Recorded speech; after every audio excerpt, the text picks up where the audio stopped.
Hello, my name is Xavier Mercado, and this is Spearhead Conversations.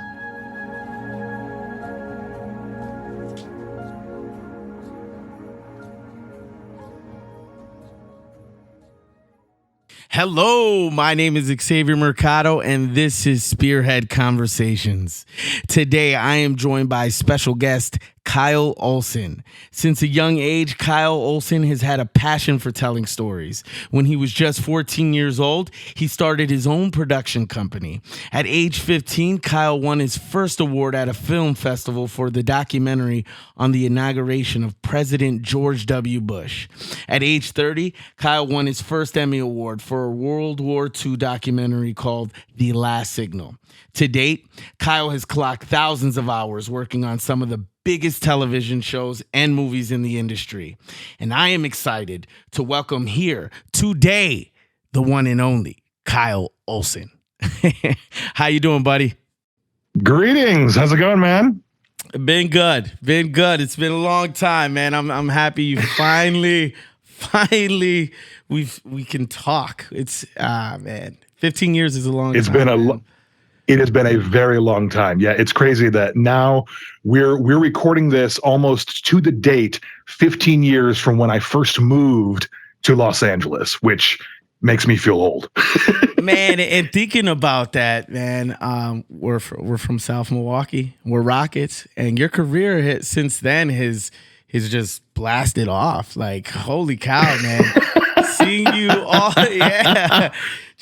you all over, just plastered. I'm just like, wow, inspiration. Most definitely inspiration. Well, thank you, man. Yeah, it's been good. It's been busy, but it's also been a lot of fun. It's been really, really cool. So I'm excited to kind of talk through some of that today. I'm thrilled to be joining you for this. This is very cool. Yeah. Do you still keep in contact with any friends from high school, or it's kind of been just your journey? A few. Yeah, I definitely keep in touch with a few. You know, it's really hard because I'm one of the odd ducks out, right? Like statistically speaking, the amount of people when we look at a graduating class from where we graduated at South Milwaukee High School, traditionally speaking, I think it's like 90 to 95% will always stay in Wisconsin, or even more specifically within southeastern Wisconsin, for pretty much their entire lives, right? Yeah. So there's only like a small percentage that actually leave the state. And from what I understand, I know the school district years ago did like a survey on this. Of the small percentage that actually leaves Wisconsin after graduating, 3%, So if there's 5% that actually leave the state, 3% that leave the state will at some point return back to Wisconsin. So we're only talking about, really statistically, 2% of our graduating high school class that will leave Wisconsin and stay out of Wisconsin, which is, it's a low number, right? It's just, it's kind of, I think it's a lot with, where we grew up, small town, family and all that kind of stuff. So, I definitely stay in touch with some people that I was closer with in high school, but, as is with anything, when you move to a completely new place, far away from where you once were, inevitably that just brings about, a distance that, not just a physical one, but just, it becomes harder to stay in touch with people. Right. A lot of those friendships that I had in high school that were lovely friendships just kind of faded away, and I think, nothing ill of that was, to blame. No. It was just life, right? We all go and do life, so. Yeah, man. Yeah. Well, I just recently, after high school, I moved to New York. Well, I attempted to move to New York because that's originally where my whole family's from. South Bronx. So I tried that. It just didn't work out. So I ended up moving back.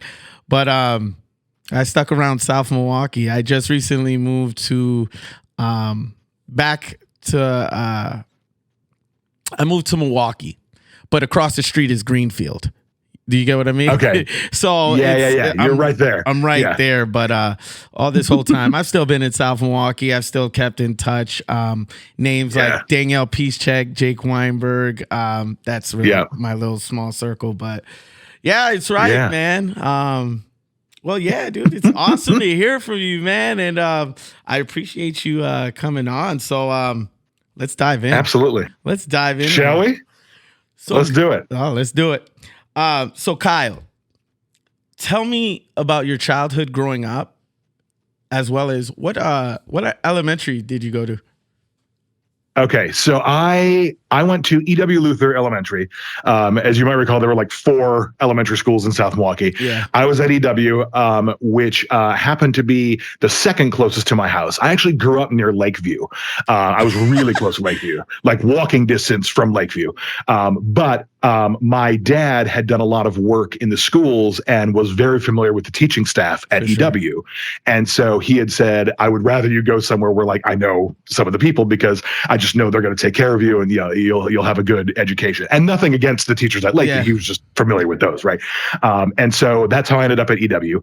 And yeah, I mean, childhood growing up, I'm sure in a lot of ways was very similar and obviously in some ways very different from what you experienced. But like, I grew up a few blocks from the lake. So I spent a lot of time hanging out in Grant Park, hanging out at the lake. Growing up, I was constantly on my bike.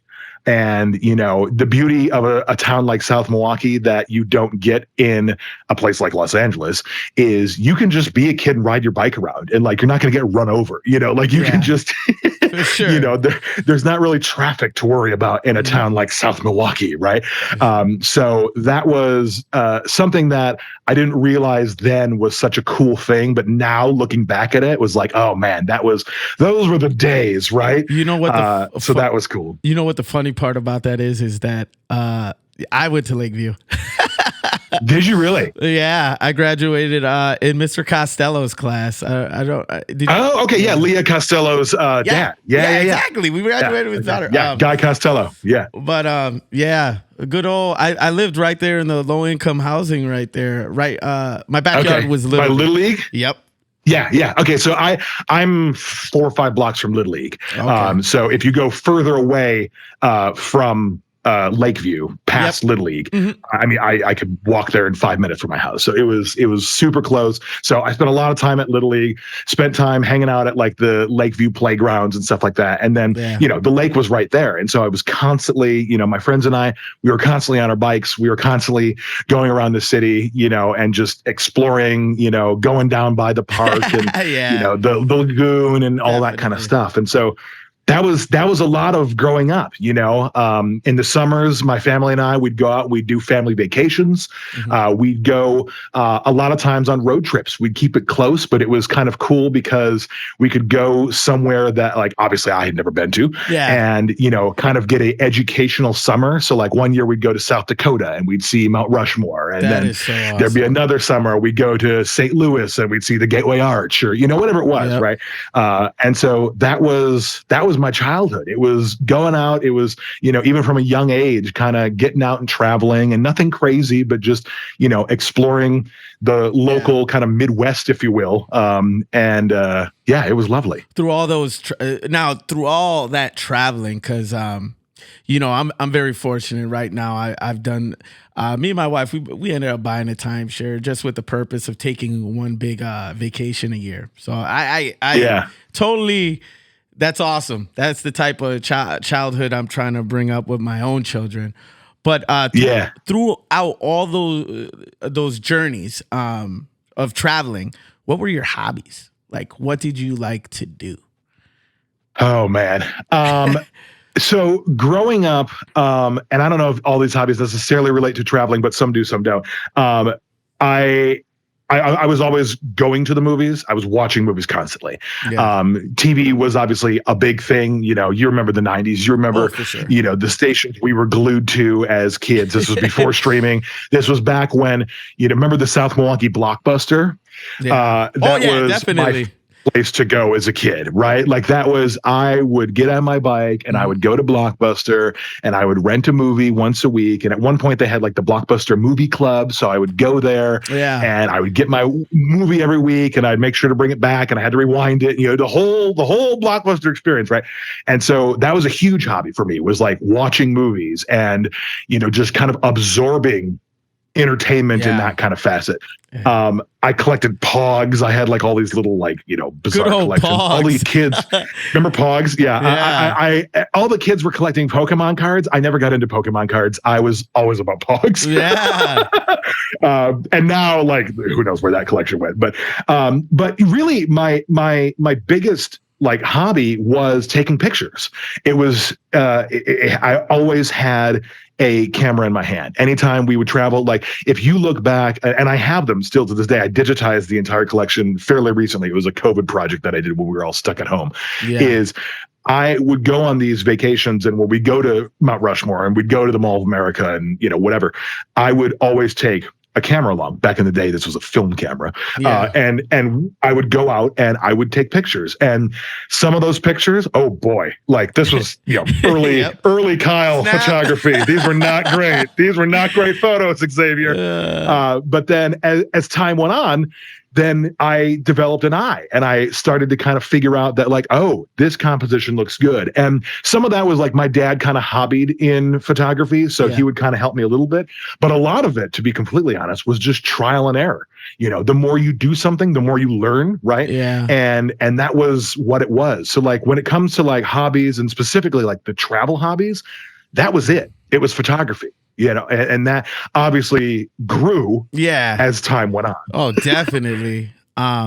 It's crazy to think back. Just that starting point of just a camera in your hand, and then eventually what it evolved to be. What is your earliest memories of finding that type of passion? That's a good question. I mean, it definitely was with the camera in hand, for sure. And a lot of this really sparked in elementary school at E.W. Luther.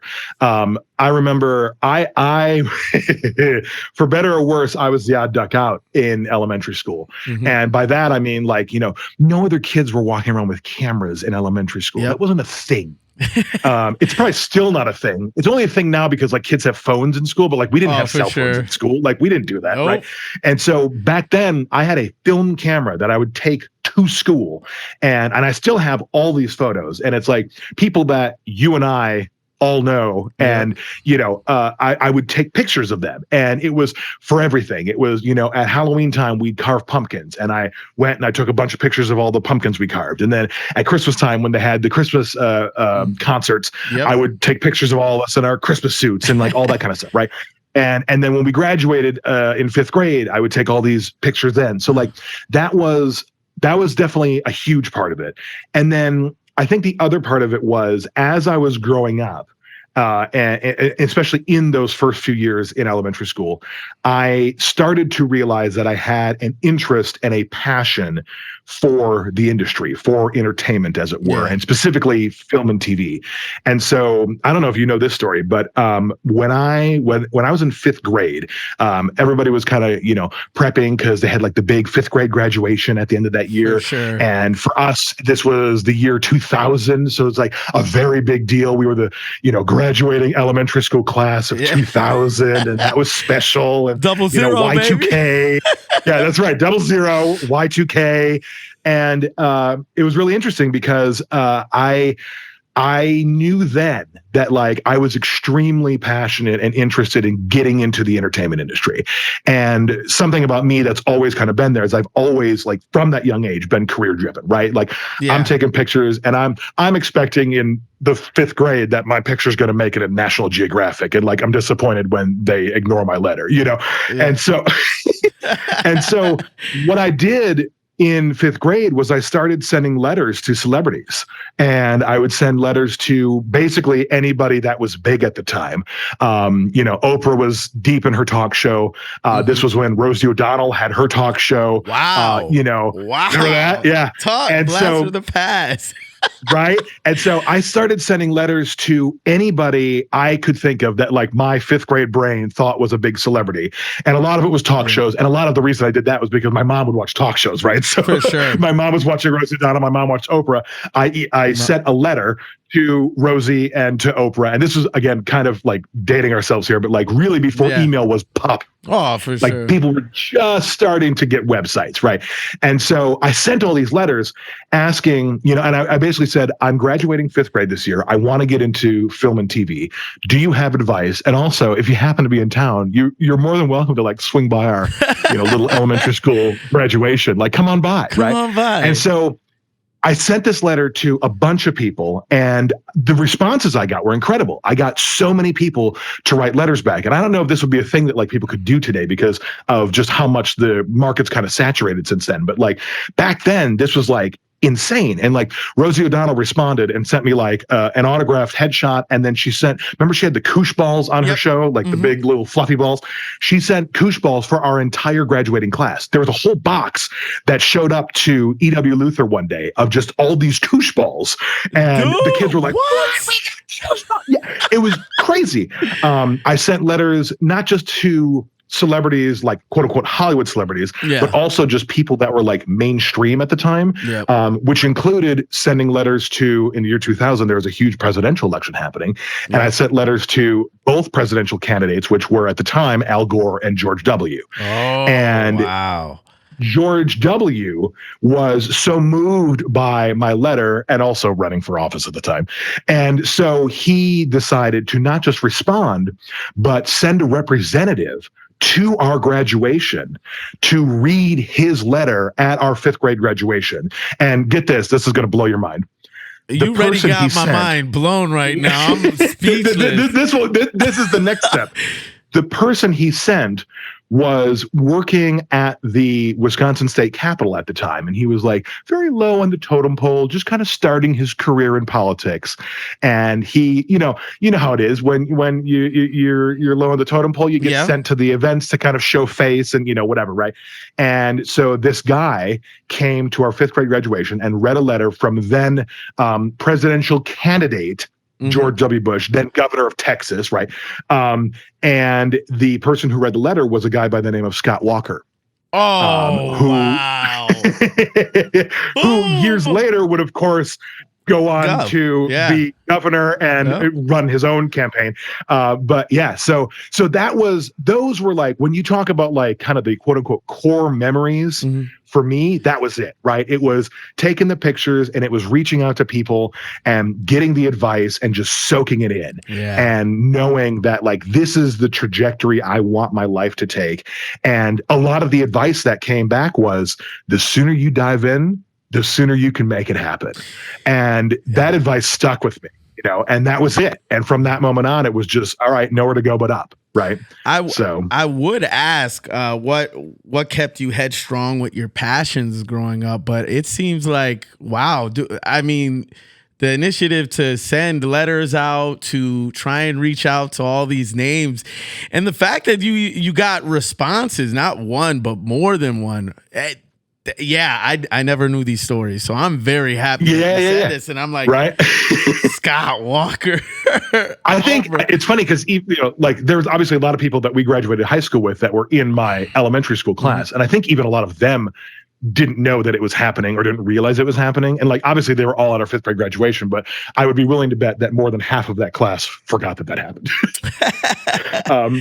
That's awesome. Which is, of course, because like, it's not like it was a crowning achievement in our lives in 5th grade, but like, it was a cool little thing that happened. And that definitely like set me on a path. Right. And so that was the start of it all, knowing then that I could have kind of a launching pad for my, I don't even know if you could call it a career at that point, but for lack of a better term, that was it. It was getting that advice, and that was motivating in itself, that like these big celebrities or their assistants or whoever took the time to respond to little old Kyle Olson in little old South Milwaukee, Wisconsin, made a huge impact and definitely helped chart the course. So that was pretty cool.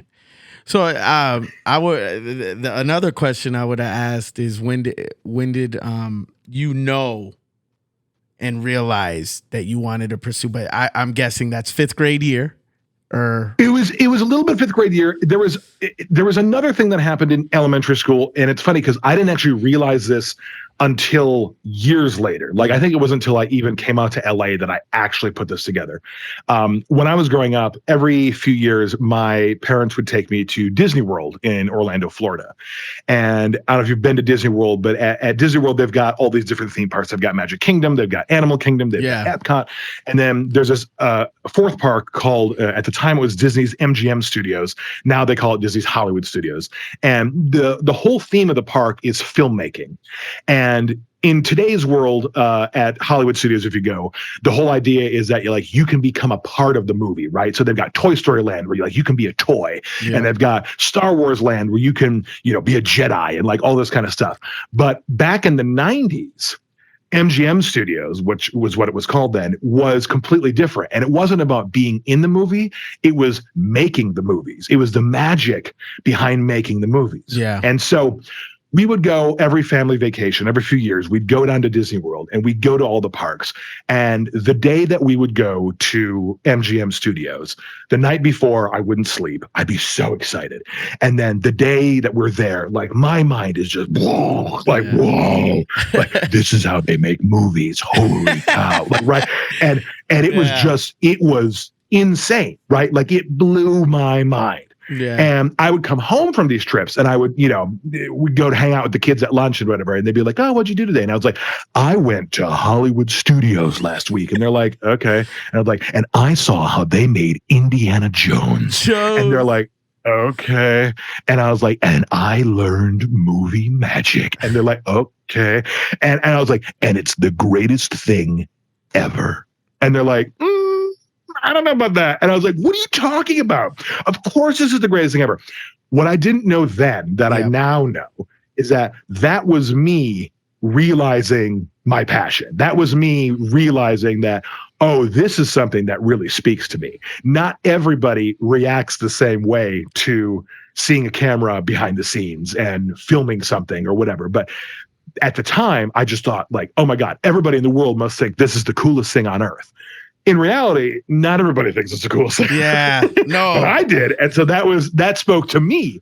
And so that was really a thing that I didn't realize was kind of subliminally happening, but was another thing that definitely kind of impacted my trajectory and like making sure that this was what I wanted to do with my career. So it was so strange because again, I didn't really realize it at the time, but as years went on, I was like, okay, this is all piecing itself, Who do you say was a big inspiration to how headstrong you were with your passions? Oh gosh. There's a number of answers to this. Yeah. I talked a little bit about my dad kind of dabbling with photography. He definitely helped kind of when I was getting started. And, as it went on, he was the one that kind of pushed me because I think he saw it even before I did that like, not only was I enjoying it and had a passion for it, but like I was getting good at it. Fast forward a little bit for a second to high school. My freshman year, no, it was my sophomore year of high school. It was the summer before sophomore year. My dad comes in the door one day. He had come home from work and he's got this huge catalog. Remember catalogs? Yeah. For sure. And he came with this huge catalog and it was like this film catalog. And he slaps the book on the table and he opens it up and he says, we're getting you a camera. Pick which one you want on this page. And I was like, oh, and like, these were like nicer cameras, right? Like this was, I've been using like this, little, like the flip videos or whatever, like, but he was like, we're going to get you a better camera because you need a better camera for what you're doing now. You need something better. And so he bought me what was I guess you could call it like a prosumer camera. Like no high school kids were filming with this camera, right? Like this was definitely like a step above. And it wasn't like the studio cameras, but like it was definitely a step above. And that was huge. Like that changed the game, right? So something like that was really motivating and like, again, just kind of the kick in the right direction that I didn't even realize that I needed, but he saw it and I'm sure my mom and dad had numerous conversations about this. And that was, something that they were like, oh, here, we'll continue to feed this because we see this going in a good direction, Yeah, for sure. And then to be completely honest, there's another part of it that there were a lot of people starting from a young age that were not so thrilled with how I was different and how I was getting attention for being different.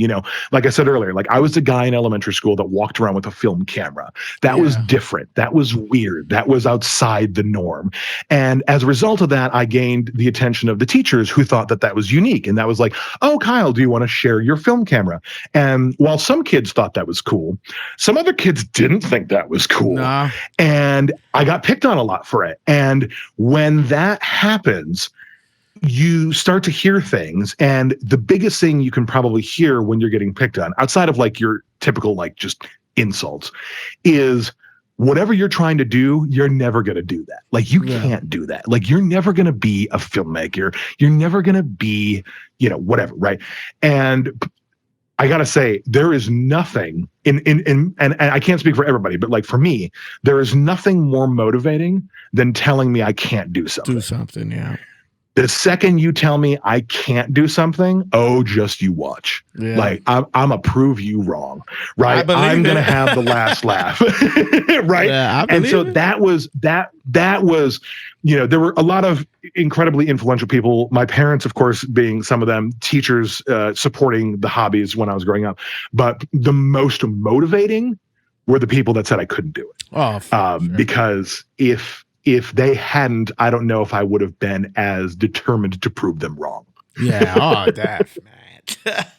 Well, good, man. Look at how you've blessed this world through the projects that you've done. I mean, you traveling all over the world. It's like, holy cow. To all those students that, that wanted to be like, hey, you're never going to come on.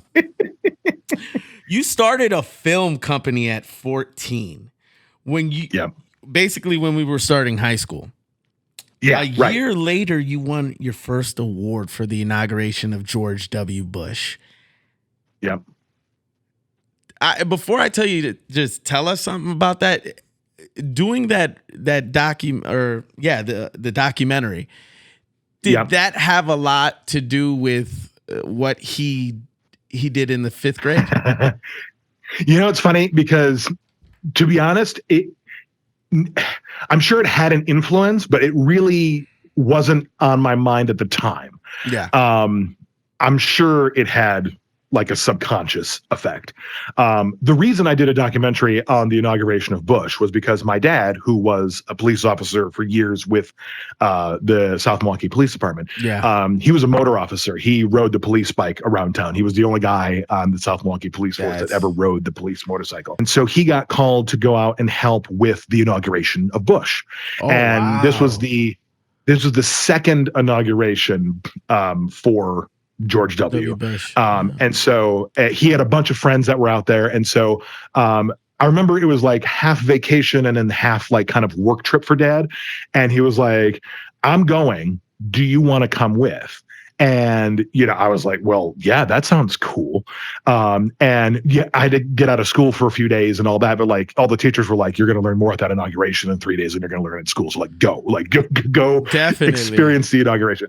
And so I went with my camera and I took a bunch of pictures and I took some videos, and I was able to kind of put it into a unique perspective because it was the first inauguration that had happened since September 11th. Okay. And so it was the first event I think it was the first event in the nation, if memory serves correctly, that was classified as a national security event. So security was higher than we had ever seen historically for an inauguration. I don't know if you know this about me. I didn't mean to interrupt, but I was actually in New York during September 11th. Were you really? Yeah. Wow. I actually sang to a couple of firefighters. Mariah Carey's Hero, and there was a funeral going on for an officer. And this is days after you talking about security. We were supposed to come back the 13th. We didn't come back until the end of the month. Yeah, right. Because you couldn't get on planes and all that. Yeah. Wow. Hey, it's that's crazy. Yeah. But yeah. So No, so it was really interesting because, obviously the world was different, right? Yeah, like the world had significantly changed and perspective on security was very different. And so I kind of approached it as a just unique perspective on an inauguration from a little old guy in Milwaukee, Wisconsin. It's interesting because the film festival, they reached out to me and they said, we'd like to give you an award for this. Like you've done some really great work here. And so I was invited to come out to the film festival with my friends and family and got to watch my work on the big screen. And this was really the first time that it happened.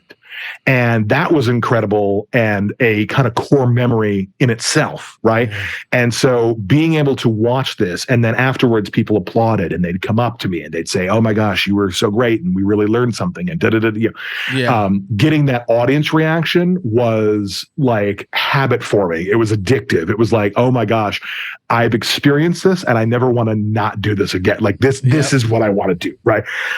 Because it is addicting and it is almost like a drug in itself, where it's like you get that attention and you get that praise and you just want to keep doing it and you want to keep pushing yourself to go higher and bigger and better and that sort of thing. So that was a really neat kind of event that was like a local thing that really helped launch again me even further into what it was that I would ultimately be doing. Like once I graduated high school, was doing this film festival, kind of giving a unique perspective, having an audience, and then getting the feedback. And the feedback was, "Holy cow, this was great. What's your next project?" Yeah. And then I was forced to say, "Oh my gosh, I don't know."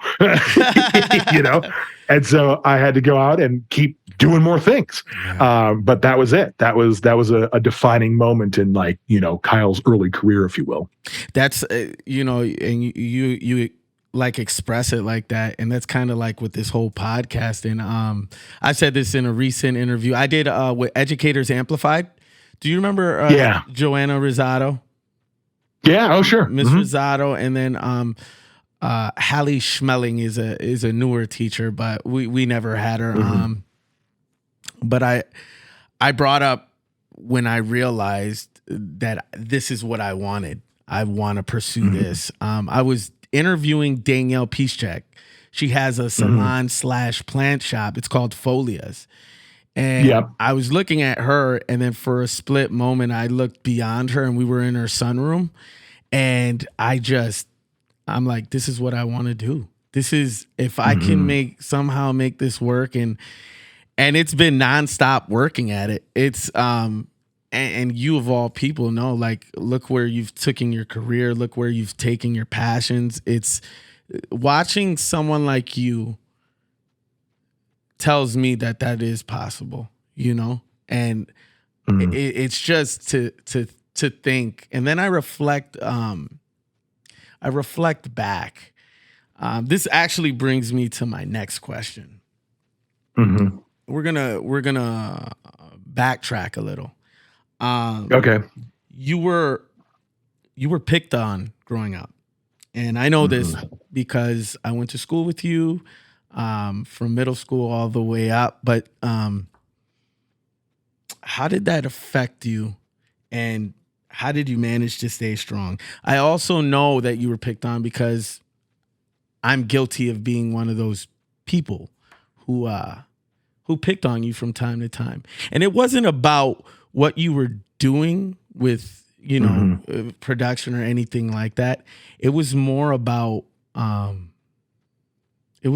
the attention, teachers used to hang on your word, and it was just like watching that. And I'm like, why aren't you giving me that attention?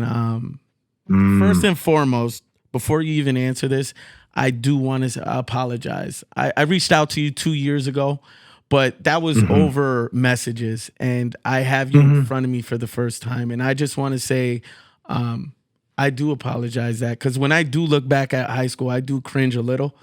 Because it's just, so much has changed, so much perspective. Yeah. And just knowing that for a brief moment in time, I was a certain way to you. And you've always been kind-hearted. You've infectious smile. Your heart is like pure. That's the only way I could put it. For you even agreeing to come on here and share your journey and share your success with someone like me. And I'm not, when I sit here and I'm having this conversation with you, there's no malice. Like you haven't held on to anything. It's kind of like what's in the past is the past. So, Yeah. I gotta say, I look up to you for that. I look up for you for that, and I also just want to say, you hear it from my mouth. I'm sorry, because you didn't, me nor any of the other people that used to treat you the way you got treated. You're too good of a person to ever have had that happen to. So again, I apologize. How did you? Well, I appreciate that. How did you manage to be so strong about it? Not let it. Yeah. Well, first off, I appreciate that apology. That means a lot. And you're right. Like, the past is the past. I think we all look back at our time in not just high school, but middle school and even elementary school. And there are times when we all cringe about things we could have done differently and, what have you. I was touched when a few years ago when I'd won the Emmy, that you had posted something on your Facebook page about how I'd won the Emmy. And you had kind of said in a very open forum, like, I was not so kind to this guy earlier, and all of a sudden he just won an Emmy, and like there's a lot of perspective happening in my life right now, and like all this. And it was a long and genuine post. And I, at the time, was not friends with you on Facebook. And I think it was like Brandon Clemmer who had reached out to me and said, I don't know if you've seen this, but Xavier put up a post about me. And the first thing I thought was, oh, what now? What does Xavier got to say about me? It's been how many years? Right. And so I looked and I was like, oh, wow. Like, you could tell that this was genuine. You could tell that this was pure. You could tell that there had been growth. You could tell that you are not the same person now that you were in high school. And I can say the same. I'm not the same person I was in high school. Yeah. There are parts of me that are the same, of course, right? But there are definitely parts of me that have grown up and matured and, just become better and smarter and wiser and all the things that come with, more good looking, all those things. So, but no, so that was an interesting moment even for me because, it was nice to just hear that because, it is a weird thing, right? Yeah. It is a weird situation. But it was also nice to see that people can change. And I know there are some people that picked on me in high school and middle school that fall into the category like yourself that have completely changed and their perspective has changed completely and they've got married and had kids and they want their kids to have a better life and they want them to not, have the same, mistakes that they made. Right. And then there are some people that picked on me in high school that have not necessarily changed as much. And that's a whole different rabbit hole. Right. But you, in that post a few years ago, genuinely, you could tell that there had been a huge change. And that was why I said yes to doing this when you reached out and asked me, because it was like that was meaningful and it wasn't with any intent or anything. It was just you kind of clearing your air and speaking from the heart. And that meant a lot to me, as does what you're saying now. So that really, no, but it goes a long way and it speaks to who you are. And, I know we talked about this because we chatted on the phone before this, but it's important to be able to recognize the past and it's important to be able to learn from the past and to, hopefully one day your kids will listen to this when they're in middle and high school. Definitely. And they will take away the lessons that like, oh yeah, okay, well, even dad wasn't perfect, but I can, chart my own course so that I can, learn from those mistakes as well and see that, people can change, people can grow, and that's important. But to kind of answer your question, like, I mean, obviously getting picked on and made fun of and bullied and, especially in middle and high school, it sucked, right? Like it was not cool. In middle school was more of the bullying era. And what I mean by that was like, those were like the physical Kyle's getting pushed around years.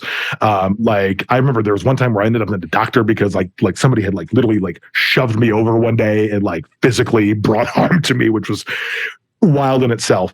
And then even in high school, it continued, right? You think that like, oh, it's going to disappear. But like in high school, I was the odd duck out in certain ways. And some of these weren't even really like, none of them were really fault of my own, but like, it was interesting because there was a few general reasons that I think people were picking on me. And a big one was my dad at the time. It's funny, when I was growing up, my dad, which most people know as Officer Mick, because small town, like he would do the DARE program at all the elementary schools and that sort of thing. And so when I was in kindergarten and first grade, second grade, all the way through fifth grade, it was, wow, cool. Your dad's Officer Mick. Your dad's a cop. That's awesome. Oh my gosh, that's so cool, right?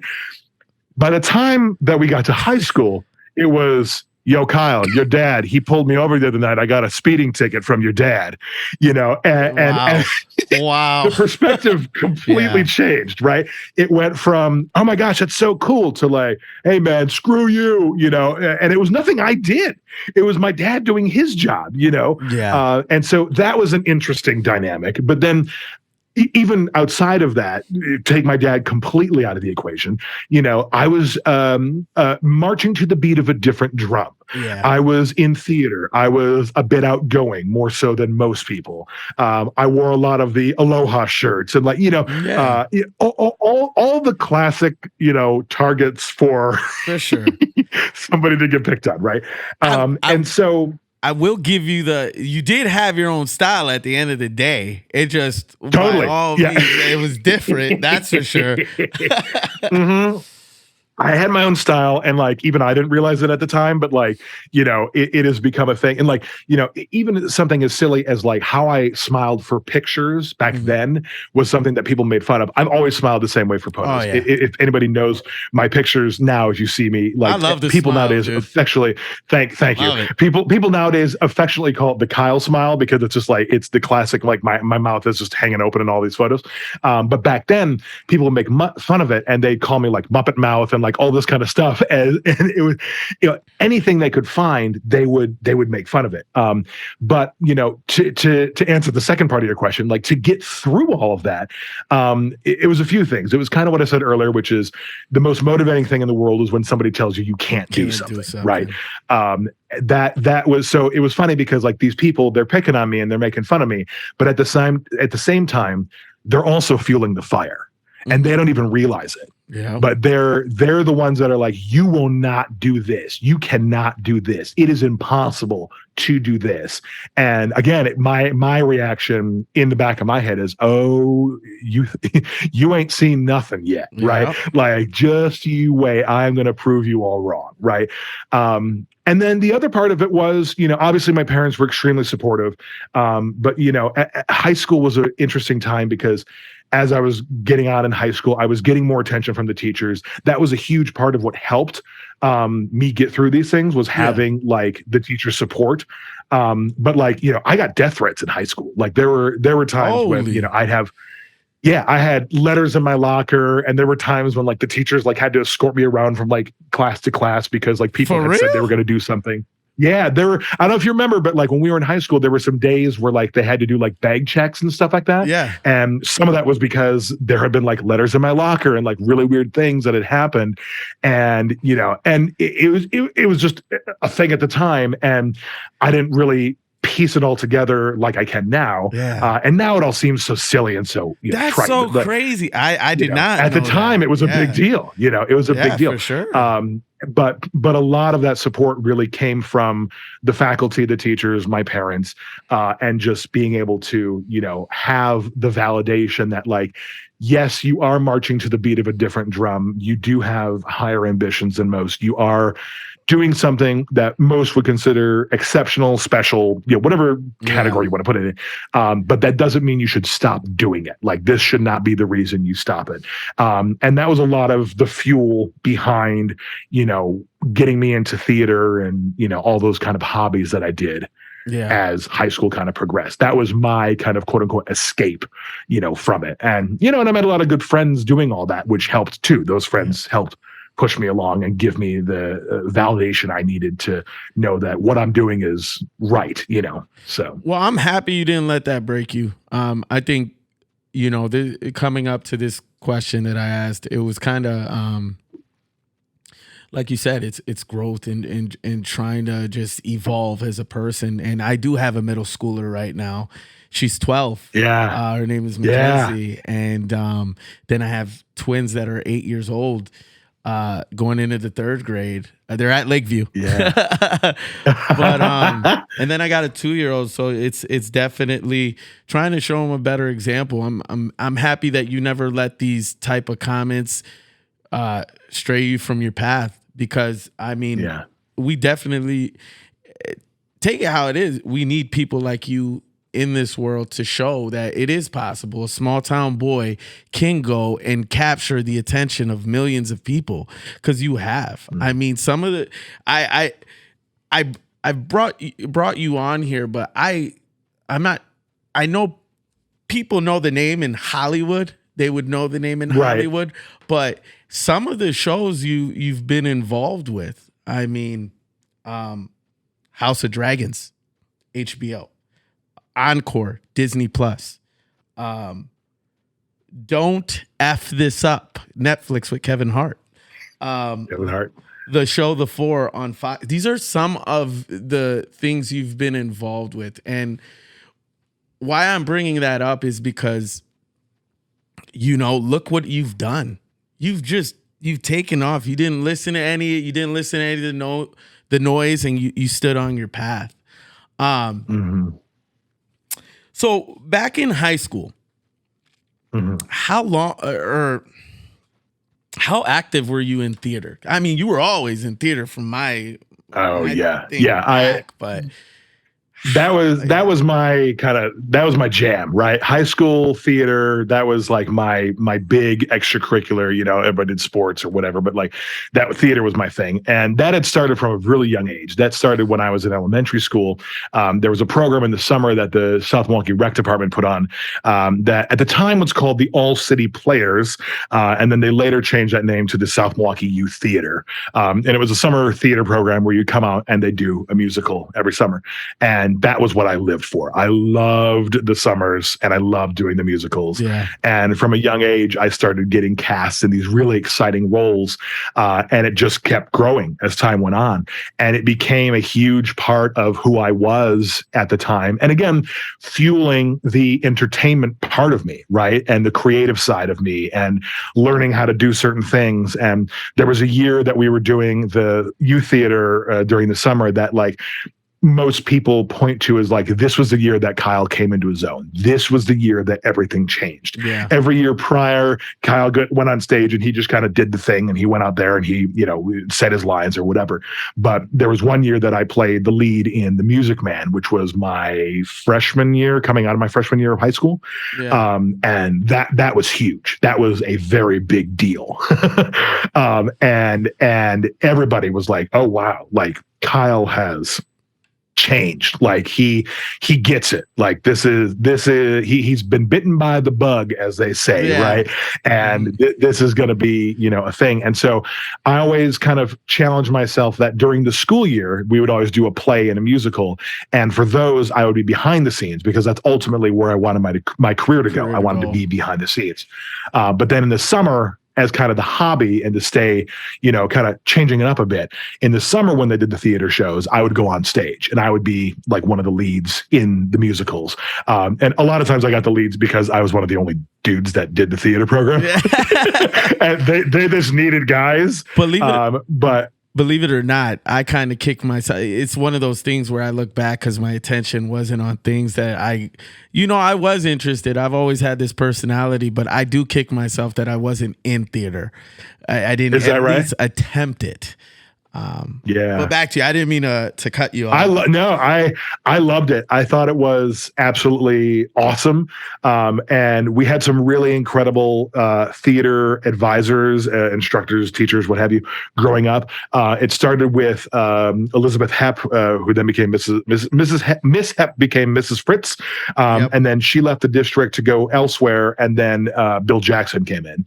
And Mr. Jackson. Yeah. Mr. Jackson, everybody remembers Mr. Jackson, and remembers his just demeanor. Like he walked into a room and you knew attention. Yeah. This was, you didn't look anywhere else. You were looking at Mr. Jackson, right? And him and I still talk to this day, and he was a huge part of my theater story growing up. And he came in, and it was really interesting, not to get on a huge sub-tangent, but like he came into the South Milwaukee theater program and completely changed how South Milwaukee High School did theater. Because what had happened prior to that was people would do the theater program in high school, and typically speaking, the leads were kind of unofficially reserved for the seniors. So the seniors would always get cast as the leads. Yeah. And Jackson came in and said, "Oh, no. Everybody's auditioning. Everybody's on equal playing." And he goes, and that's how the industry is. Like, if you're not just going to get the role because you're who you are, you're who you are, you're older, whatever. You're going to get the role because you're the best for the part, right? And so he came in and he ruffled a lot of feathers, and seniors were pissed off. They were not happy because they're like, "Oh, I've been waiting my whole career." It's like, well, then you should have had a better audition. And people were so freaked out, and they're like, "What the heck? Like, this isn't fair." But I was sitting there being like, "No, this is exactly what I need, right? Like, this is the fuel I need because I want the real world experience right now. I want it in high school." And so Jackson really pushed the limits of the theater program. And some will argue for better, for worse. I will completely, till the day I die, argue it was for the better, because he put a real life application into our high school theater world, and it made a huge lasting impact. And so he was definitely a huge mentor for me. Sure. And I spent so much time with him that I can now mimic his voice extremely well. Yeah. I don't know if you ever heard, but years after I graduated high school, I did an April Fool's prank on him. No. He was still teaching up at South Milwaukee, and I had the number for a bunch of the teachers still at the high school. Oh, wow. And so after school, after school had gotten out, the day before April 1st, April Fool's, I called a bunch of teachers in the school, and I left voicemails as if I was Bill Jackson. And so I called all these teachers, and I'd be like, "Hey, Mr. Fix, it's Bill Jackson here. We haven't talked in a while, so why don't we go get pizza tomorrow for lunch? It's going to be my treat. Call me around noon or just stop on by and we'll go get lunch. Okay, bye-bye." And I did this to to 20 different teachers. And so then April 1st comes around the next day, and your lunchtime is coming up, and all these teachers start coming to Mr. Jackson's classroom, and they're like, "Hey, Bill, you said you wanted to buy me lunch." And he's like, "What are you talking about?" And he's like, "You left a voicemail on my phone last night." He's like, "I didn't do anything."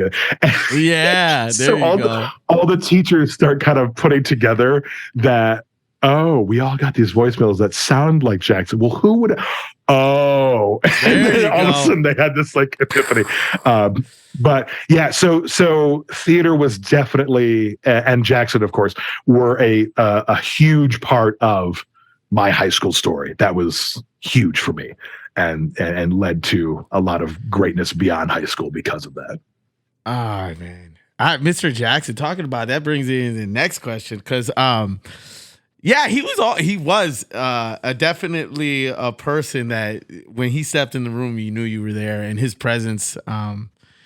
He commanded the room. From what I saw, I never personally had him as a teacher, but definitely just one of those people out there and outspoken, and you could tell he had a great personality. I mean, he organized so many things while he was there. Very into it with the student body.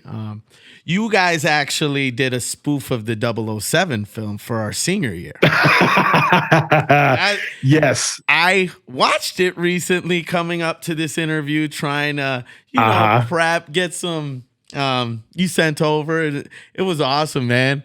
I look back and I just all the style of what was everyone wearing back then, and all the just the things you see in that, how far you got back. But you guys did a spoof. What was the experience like, and how did that help you prepare for post high school? that experience was everything. Like that set the course. That was the last step I needed before leaving high school. I wrote, directed, produced, edited, at times acted in, like whatever it took. Made a feature film my senior year of high school. And the only way that it could be done was with all the people that I asked saying yes. Yeah. And I don't know, obviously I know you remember the premise, but for those that are listening that might not remember the premise, the general premise was that it was a 007 spoof because we were the class of 2007, right? 7, baby. And 007. And I thought that'd be fun to do a James Bond inspired spoof. And the idea was that the evil principal had locked up our grades for the senior class and was not going to allow the seniors to graduate. And so a merry band of senior students and teachers had to break into the school to find the grades and save the day so that the graduating class could, in fact, graduate.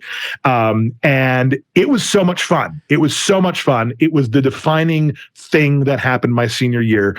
To this day, people talk about it as a defining thing. We learned a lot along the way. I look back, you talk about looking back at memories and cringing. My God, I look back at this movie and I'm like, oh, dear God, what was I doing? The lightsaber scene was awesome, by the way. Jackson thank you. Cartwright. You know, Jackson and Cartwright. Yeah, I there was a few things that, like, when I was kind of envisioning the movie, that was like, there are things that I want to see happen that I think everybody would love. And you know, again, to make it work, we needed the help of some seniors and we needed the help of some teachers. And every single teacher and every single senior I asked said yes. No one turned me down. And I knew one of the things I wanted to do was I wanted to do spoofs within the spoof, and I really, really, really wanted to see a lightsaber fight between Bill Jackson, who's like 6'7", and Mr. Cartwright, who is on the opposite end of the height spectrum. And he was a very, like, the Yoda personified, right? And so I knew that was going to be like a defining moment in it. But it ultimately ended having a lot of defining moments. And, you know, I didn't really realize it at the time, but, like, you know, we did a lot of these shoots on weekends and after school. And, you know, I was asking teachers to stay for hours after they had finished their days and coming in on the weekends. And never once did they hesitate. Never once did they say whatever. They always said, yep, let me clear my calendar. I'll be there. And, you know, that meant so much to me, and still, like, you know, touches my heart that they saw enough value in what the project was. And, you know, it was serving a purpose of me kind of learning filmmaking, but it was serving a bigger purpose as well. Like, this really became a community event. This became a thing that people in the community really wanted to be a part of. And then it premiered the weekend. It was May 4th that it premiered. I will never forget the day that it premiered, in the PAC. And it was pretty much a sold out house. And people came from all around, and the teachers came, the students came, families came, you know, the whole nine. And it was a really, really fun event. And, you know, all this hard work that had gone into this entire year of producing a movie finally paid off by us being able to premiere this film. And it was a feeling that I've rarely felt since then. And it was so special to have been able to do this with the community and with the teachers and the students that all kind of made my senior year and just my high school experience in general so memorable, right? And so that was really cool. And that was a very, very special moment, and another thing that kind of sealed the deal for me, right? It was like, this is it. Yeah. I've done the feature film in my hometown. It's time to go on to the next bigger, better thing. Yeah. And at that point that's LA, you know? Yeah. So, man, I can't, it's just crazy how things just, man, I could only imagine, like, being there that night and just, you know, being you. Yeah. And just seeing it sold out. That had to be like, holy. Oh, wow. It was wild.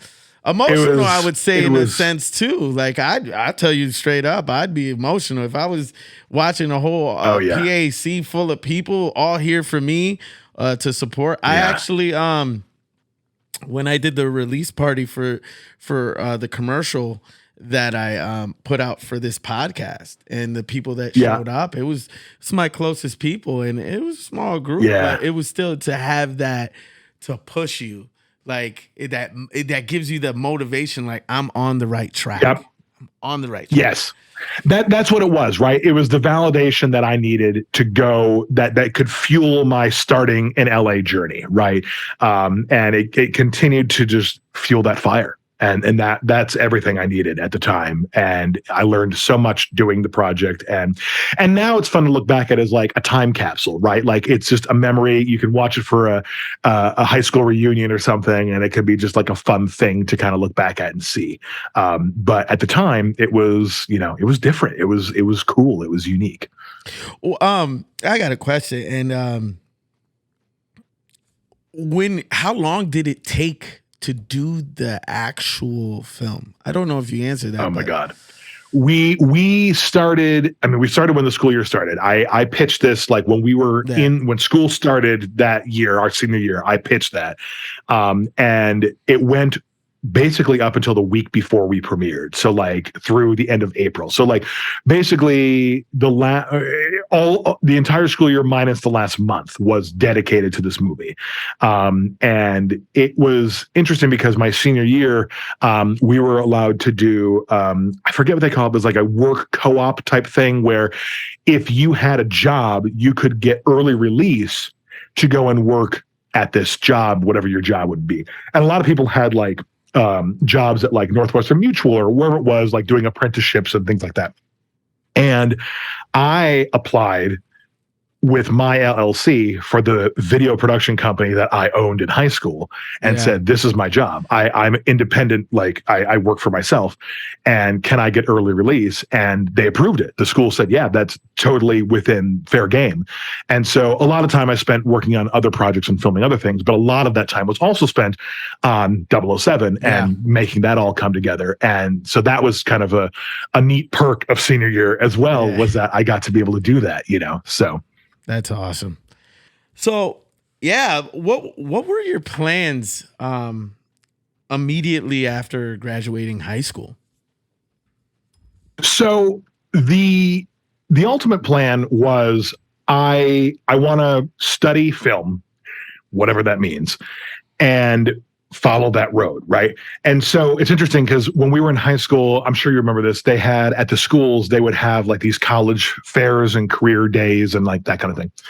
And obviously I knew that I had the bug for film and TV. And so one of these, which was, I want to say it was like my sophomore year, maybe my junior year. It was as we were getting closer to senior year. My dad took me to one of these things. It was happening like at the school. And so we went one night and they had all the tables from all the colleges, and like, it was mostly like colleges, not just in Wisconsin, but like kind of nearby. So Chicago and, what have you. Yeah. And they had a table for University of Milwaukee. And obviously that's an easy place to start because like, okay, like let's see what my own backyard has to offer. And so I went to the table and said, hey, do you guys have an arts department? And said, we do. And not only do we have an arts department, we've got a table just dedicated to the arts. And I was like, oh, this is great. And so I go over with my dad and we go to the arts department table, and they said, hey, what's your name? And tell us about yourself. And I'm like, oh, I'm really interested in film and TV and I want to do all the things. I'm like, well, what do you want to do? And I was like, well, ultimately, like I want to work on the big sets, right? Like I want to work on Star Wars and Marvel movies and, cool blockbusters and the summer films and awesome TV shows that like I'm watching now and love. And I'm not kidding, when the lady there literally laughed and she was like, oh, you're not going to work on that stuff coming from Milwaukee. What? Don't nobody tell Kyle. Yeah. And then Kyle turned green and became the Incredible Hulk right there and then. No, but like it like what? And I was like, what are you talking about? You have a film program. Like, yeah. But like our film program, like you're going to go through our film program and like you might do some indies and you might do a little this and this and that. And you can work on local things. And you can work at the news station and all that. And don't get me wrong. Let me be very clear. There is nothing wrong with any of that. That's totally fine. And there's a place for that in our community and the arts culture. And some people genuinely love that. And there are huge perks and advantages to that. And I totally get that for people that want to do that. That just wasn't my call. That wasn't what I wanted to do. Right. And so I was like, whoa, if you're laughing at me and telling me that like, this ain't going to work, then like, this is no longer a relationship I want to be involved with. Right. Yeah. I'm going to break up with you because I want nothing to do with this. And so it was very quickly like, yeah, I'm like Shark Tank, like, and for that reason, I'm out, like I wanted deal nothing or to no do with deal, it. Yeah. like 007. Deal or no deal, no deal. Right. Exactly. No deal. That was exactly what it was. It was no deal. And so I immediately started looking at where can I go? And the answer quickly became, you got to get out to LA. You got to get to where the action is. And so the summer in between my senior year, I did a intense filmmaking workshop. And a few years prior, I did another filmmaking workshop. So basically in the summers, I'm doing filmmaking stuff, right? For sure. I'm getting out there. I'm doing different things. And these two filmmaking programs that I did during high school really emphasized again that like, oh yes, this is what I want to do. This is where I want to be. These are my people. This is my community, whatever. And the one that I did after my junior year, going into senior year, was in LA. And so that was my first experience in LA. And it changed my perspective on everything. As soon as I did that, I was like, this is where I need to be. Yeah. The studios are here. The shows are here. The productions are here. They got schools here. They've got it all. This is where I want to be. So then that became the goal, was graduate high school, get as much on the quote unquote resume as you can, which was why I did 007 and why I was doing my high school production company and all that. And then from there, let's go out and let's make it happen, right? Yeah. Let's get out to LA, pack our bags, and just, chase the dream. And that's what it was. Damn, man. Talk about what a journey, man. And don't nobody tell that's him what it was. No, yeah, nobody tell me no. Because I remember that was such a vivid day, because I remember like getting in the car with my dad and I was so defeated that night. And it was just like, are you kidding me? Like, you're telling me that they're kind of laughing in my face and saying, you're never going to work on a Star Wars film or a Star Wars project. And like, jokes on them, because like I've now worked on Star Wars projects and like things like that. But it was just like, it was crazy, because it immediately put in perspective. But once again, this was motivation, right? It was, I was upset for a second and, I had a little, good cry about it or whatever. But then it was, okay, what's next? Then how do we get there? If they're telling me I can't do it this way, then how do I do it? And that's always kind of been my approach. If this doesn't work, if the door doesn't work, then can I go through the back door? If the back door is broken, then can I go through the window? How do I get into the next step? Right. So that was it. Man. Off to LA.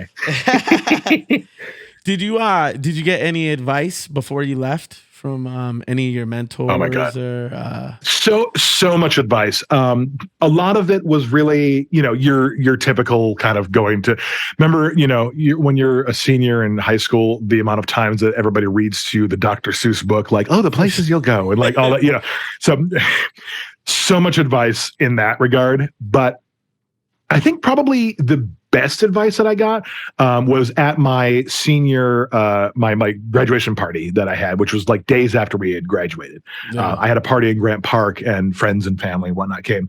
And there was a guy who, his name is Joe Cortese, and he is a comedian in Milwaukee, and he's known for clowning around and just being like one of the funniest guys in Milwaukee. And he came out with some of his other friends, and they all worked for Comedy Sports in Milwaukee. Oh, wow. And they came and did like a fun little improv show at my party, which was really, really cool. And at the party, he gave me what was probably one of the most resounding pieces of advice that I got, which was, when you get out to LA, never hide the fact that you are from Milwaukee. Never hide the fact that you're from the Midwest. Don't try to chameleon your way into LA. The fact that you're from the Midwest, the fact that you're from Milwaukee is a positive. People see people from Milwaukee and like know that, you know how it is. It's the small town. It's the, man of my word, when I say I'm going to do something, I do it. Those are qualities that don't necessarily represent Los Angeles, but are definitive of the Midwest. And he's like, and those qualities will help you, not hinder you. So own it, right? Like, don't go out there trying to be somebody else. Own the fact that you are from Milwaukee. Own the fact that you are a small town boy in a big world now, right? And so that was probably some of the advice that stood out the most, because it really meant a lot, starting the journey. Well, yeah. When I moved to New York, they actually nicknamed me Wisconsin, and when I was hanging out. And then check this: they nicknamed when I play basketball, they'd be Milwaukee. Because Milwaukee. Oh, Bucks, wow. so, there you go. Yeah. Right. But I definitely get it. I mean, one of the biggest things about starting this podcast was because of the type of feedback I'd get when I'd say I'm from Milwaukee. They'd they'd make it seem like it's, that's not a good area. Like, you don't even know. You don't know. You don't even know. Yeah. You don't know Bayview. You don't know the lake area, down by Bradford Beach. You don't know just all the things that resonate here. You have no clue. You're just speaking from hearsay, she say, whatever you want to say. But that was it's funny that you bring that up, because when I moved to New York, it was just I totally embraced being from Milwaukee. And even it's part of your identity, right? I recently went back with the whole family 2 years ago, and it was right after we won the championship. So every day I was wearing a jersey. Definitely represented. Yeah, no, that's cool. What was it like moving away after graduation, chasing your dreams, pursuing a career in film production? What were the hardest parts about that big step? Oh gosh. A lot of it's probably stuff you can imagine. We kind of hit on this when we first started talking, which was, there's a distance, right? There's a physical distance. There's an emotional distance. There's just a distance. Leaving Milwaukee was still, without question, one of the hardest things I've ever done. Everybody knew. The writing was on the wall. Yeah. That I was gonna go out to LA. There wasn't a question in anybody's mind. Anybody that knew me in high school knew when Kyle graduates high school, he's going to LA and he's gonna do the film thing. That everybody just knew that. And so that really affected my friendships my senior year. Some for better and some for worse, because there were some people, and I've had talks with them in the year since, that my senior year, I was really close to them my freshman year, my sophomore year, my junior year. And then my senior year, suddenly some of my closest friends started distancing themselves. I was like, what the heck? What did I do? And they were like, we are distancing. I later learned this. We are distancing ourselves from you so that we are not as hurt when you leave. And that was really that was mind-blowing, that some of my best friends weren't disappearing because anything was wrong, but it was, we don't want to be as sad when you ultimately get in the car and drive to LA. And some of us are still in touch and still talking all that, but there are still such really, really core memories in my brain about I can still, no joke, from the last day that I was in Milwaukee before I left for LA, I kind of did the rounds and I went to my friends' houses and just kind of said goodbye and give hugs and that kind of thing. And I can tell you, after I saw every single person when I was saying goodbye, I can tell you what song was on the radio when I got back in my car to drive to the next person's house. I remember this so vividly. Wow. It's such a core thing, and so that was interesting. And then once I actually got to LA, then also perspectives start changing, right? So there was the pre-LA kind of change, but then there was the, once I'm in LA, people that I'd been really close with and best friends. Some of them, our friendships grew and they flourished and they became maybe even closer than ever because, they were also in a new world. And so a lot of the people that I was talking to were people that were also kind of making bigger leaps like myself. People like Caitlin Wolf, who was doing her theater thing in New York. Leah Costello and I were talking for a while, and she had jumped into the theater realm as well. These were the people that were, definitely, kind of a small group of us, quote unquote, outsiders that were kind of leaving the state. But then there were people that I was really, really close to that started being like, oh, he's in LA now. He thinks he's better than us. He thinks this, he thinks that. And it's like, life happens. And as all this happens, you start to, those friendships start to wane and it just kind of disappears and dissipates. And, there's always a bit of you that will go, shoulda, woulda, coulda. Could I have saved those? Could I have done anything differently? Was it me? Was it them? Was it both of us? The answer probably is yes to all the above, right? It's hard to say, and you can't live wondering what could have been. You can only move forward and say, okay, the past, like we said earlier, the past is the past, and what was there was great, and if it ever comes back and it finds its way back in, awesome. But if not, that's okay too, and we move on. But that was definitely the hardest part, especially the last year of high school into like the first year or two in LA. It was, there were huge transitions. I went to LA knowing nobody. I didn't know a single person. I don't have a family member out here. I didn't have any friends out here. I literally moved in knowing nobody. Wow. And during it, you need to have a support system. And like my parents were definitely there, like, mom and dad and I were talking weekly and like all this kind of stuff. Right. But the friend support system went through a lot during those years. And that was a big trial and error for a lot of friendships. So, wow, man. That's scary, man. Going all the way out there. Oh yeah. It's still crazy to me to think about that time because, like, what was I thinking? Like, when you just don't know anything, you just took a blind leap of faith. And there's so many people that do, and they end up coming back home. They end up not, it doesn't work out. I was very fortunate and, I was driven enough that it did work out, but not everybody has the same story, so. Yeah. Man. Well, that goes to the next, what was your first breakthrough as your career in film production? My first breakthrough would have been on America's Next Top Model. Wow. When I got out to LA, I was teaching film at a local high school. After school, like they had like an after school program, kind of like the rec department that we had at South Milwaukee. And I had a little program of sorts that I would do where I was teaching the high school kids how to do TV and film and whatnot. And while I was doing that, it was kind of incredible because there was one day that I was teaching and across the hall from me, there was a American Red Cross class happening where they were doing some like CPR classes and things of this nature. And somebody came up to me from the Red Cross and said, hey, we noticed you're doing some teaching and we thought it'd be really interesting if you could come and maybe teach for us. And I just moved to LA. And so I was like, I'm not really looking for like a volunteer gig yet. Like I just moved here. Yeah.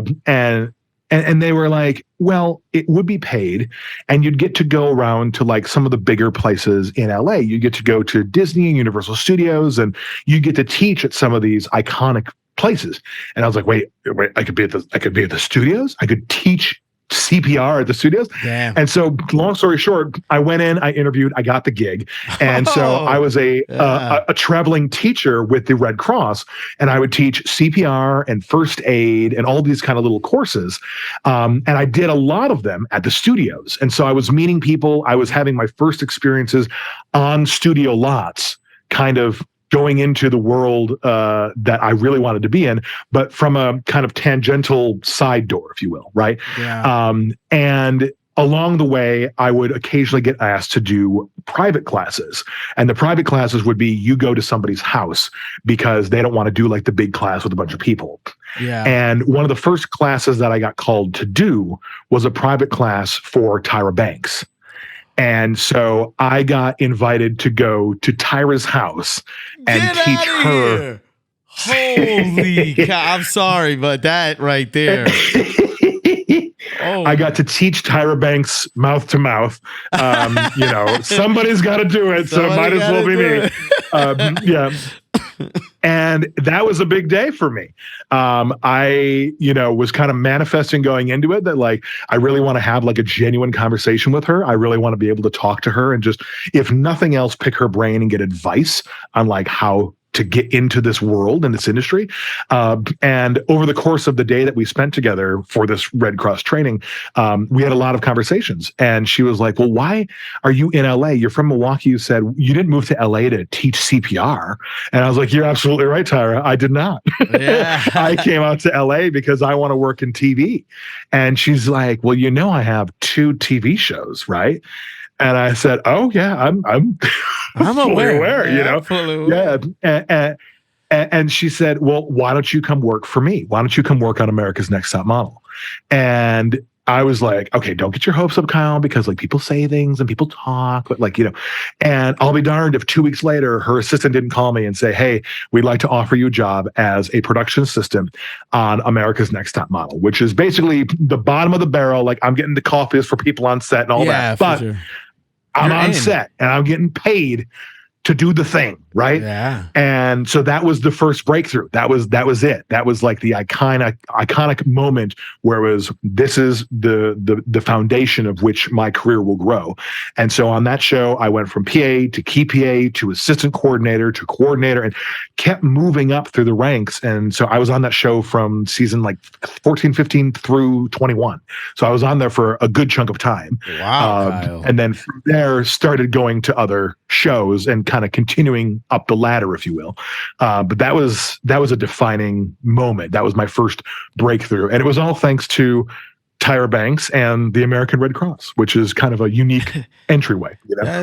Oh my, yeah, man! It just that name alone. I mean, when that show that show was running, everyone set their schedules to watch it. Oh yeah, it was a big show. Yeah, I watched it for a little while. You know what I mean? I love the drama and the whole suspense, and just at the ending of the show, and she's really like, well, there's zero feelings in how you feel, but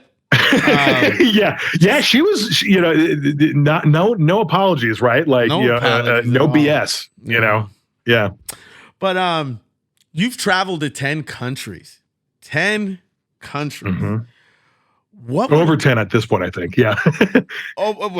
Man. I mean, you have a busy schedule. That's really what it is. But what were some of those experiences like? Oh man. One of the greatest things about the work that I do is that I get paid to travel. Yeah. And that's both domestically and internationally. I've traveled to almost every state in the country on work projects. I've traveled to now over 10 countries for work. What's incredible about traveling is it completely puts in perspective where you are in life, in the world. This sounds so cliche, but like, there's the popular Disney song, like, it's a small world after all, right? But like, it really is. And when you travel, you learn that we're all the same. We're all doing the same stuff. And like, you may drive on the wrong side of the road and you may have an accent, but like, we're all doing the same stuff, right? Yeah. And that's always like really humbling and always really incredible. And like, my favorite parts of traveling are kind of twofold. There's the part of like, I love to go see stuff. I just want to immerse myself into the culture. If I'm in London, I want to go see the castles and the churches and, the stuff that defines London. If I'm in Fiji, I want to go see the scenic viewpoints that are breathtakingly gorgeous and, that kind of thing. But then it's also the people. And every time I travel, I always forget that the people are what make the travel, right?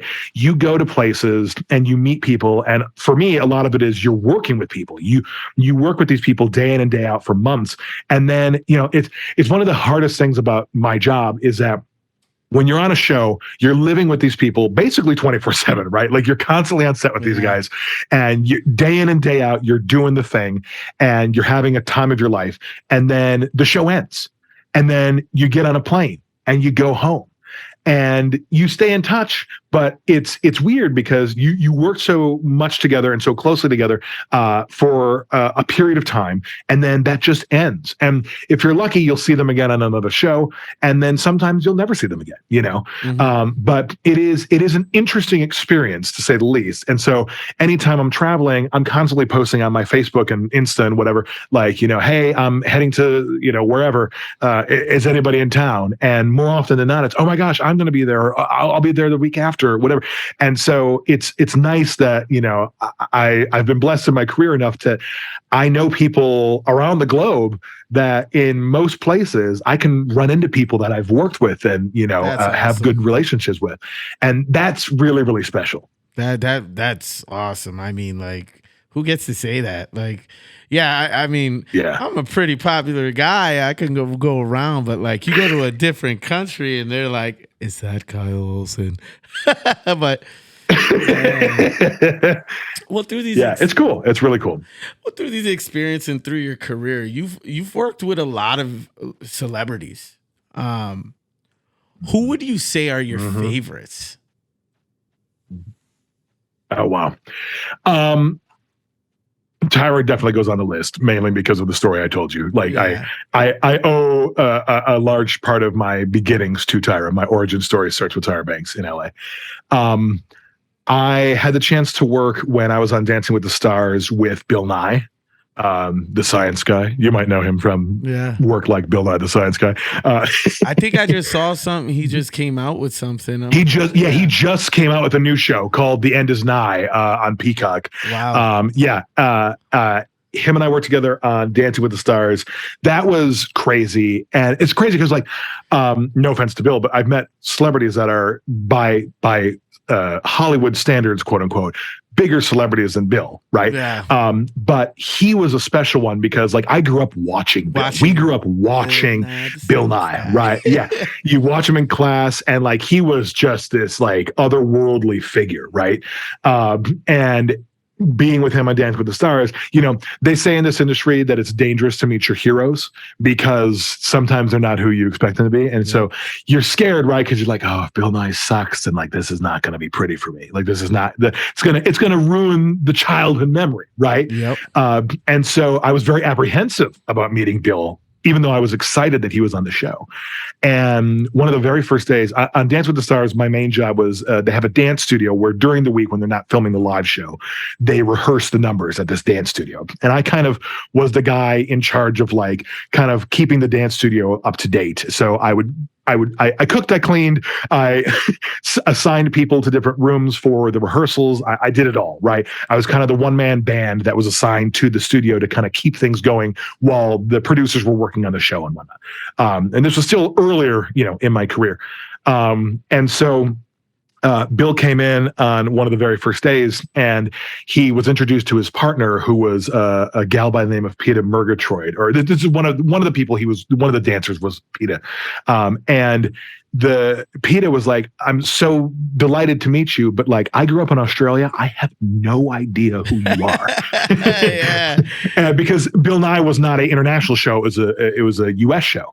And so Bill was like, "Well, we should watch an episode of my show so you can have an idea." And so he looks at me and he's like, "Can you pull up an episode of my show on your laptop?" And I was like, okay, Bill Nye. Right. And so I pull up an old episode of Bill Nye on my laptop, and Bill Nye and Peta and I sit down and proceed to watch an entire episode of Bill Nye the Science Guy while I'm sitting next to Bill Nye the Science Guy, and he's giving us like the director's commentary. Yeah, right. Games, and it was just it was crazy. And this was day one. He walked on set and we're watching Bill Nye together. And so this began this friendship, and we would talk every day and we'd hang out. We found out that we had a lot of passions and similar interests and all this kind of stuff. He had just bought a new electric car. At the time, it was like a really new fancy kind of electric car. And so he was like, "I want to go joyriding my electric car. Do you want to come with me, Kyle?" And so I said, "Yes, I do." And so we went out for lunch in his new car, and then he's driving us around. And at one point, he literally pulls over the car, and he said, "All right, now it's your turn to drive." And I was like, "Whoa, what?" And so we switch places. We do like a Chinese fire drill, like on the middle of Mulholland Drive, and get back in the car. And then I'm driving Bill Nye's freaking electric car and driving around. And like we come back in, and like the paparazzi are like outside the studio, and they're like all taking pictures and like all this kind of, it was such a surreal experience because here you are working with this guy that you like grew up with, right? And so he's definitely on the list. There were countless celebrities that we met on Dance with the Stars. You know, Leah Remini, Corbin Bleu, Bill Engvall. These are people that like had a wonderful experience with, and they were huge in like, you know, my experiences. I worked more recently with Kevin Hart. Kevin Hart was a dream. He was really, really cool. You talk about people that have a fire and got the hustle, man. Kevin Hart, you look up hustle in the dictionary and it's a picture of Kevin Hart. Like he's the guy. Like there's a reason he's on everything right now. It's because that man never sleeps. He never sleeps. And so that's cool to kind of, you know, see that perspective. And, you know, I've had a unique ability to be able to see some of these really big names and very unique perspectives kind of throughout my career. And it's been great, you know, and so rarely are they not wonderful to work with. Like they are 9 times out of 10 genuinely a pleasure to work with. And that's always nice too. So it's cool. Man, bless you, man. That definitely is just like holy. You know, when you mention these names, it's just like it's starstruck in a way. It's just like to believe, like, because you do, like a person like me. I wonder what Kevin Hart's like. I mean, seeing the "Don't F this up" when you worked with him, you know. That was based on what he was going through at the time, but it more gave an inner scope of his life, his routine, right. And that's awesome. So yeah, it is. It's really cool. Through all those celebrities, I mean, it's just part of your gig. I guess where you live now, you live in LA. Yes, still in LA. So how is it like the life out in LA compared to South Milwaukee, which I can only imagine it's not a hard question to answer? Oh man. It's different and it's the same in I can argue both sides, right? You know, obviously there's a lot that's different. Like there's an ocean, there's not a lake, right? But like it's all a body of water, right? You know, there's obviously way more people here than there are in like a city like Milwaukee or even like South Milwaukee, definitely. You know, South Milwaukee, very quiet, small town. Everybody knows everybody. Yeah. LA, very loud, big town.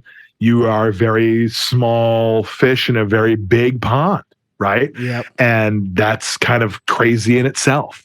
You know, and so it's interesting because, you know, I still to this day, there are times that I pinch myself that I'm in LA because it doesn't feel right at times. Like it right's the wrong word, but like it doesn't feel real. Like at times it just doesn't feel like I one day left Milwaukee and now I'm here. Oh, you know, sure. It's very bizarre.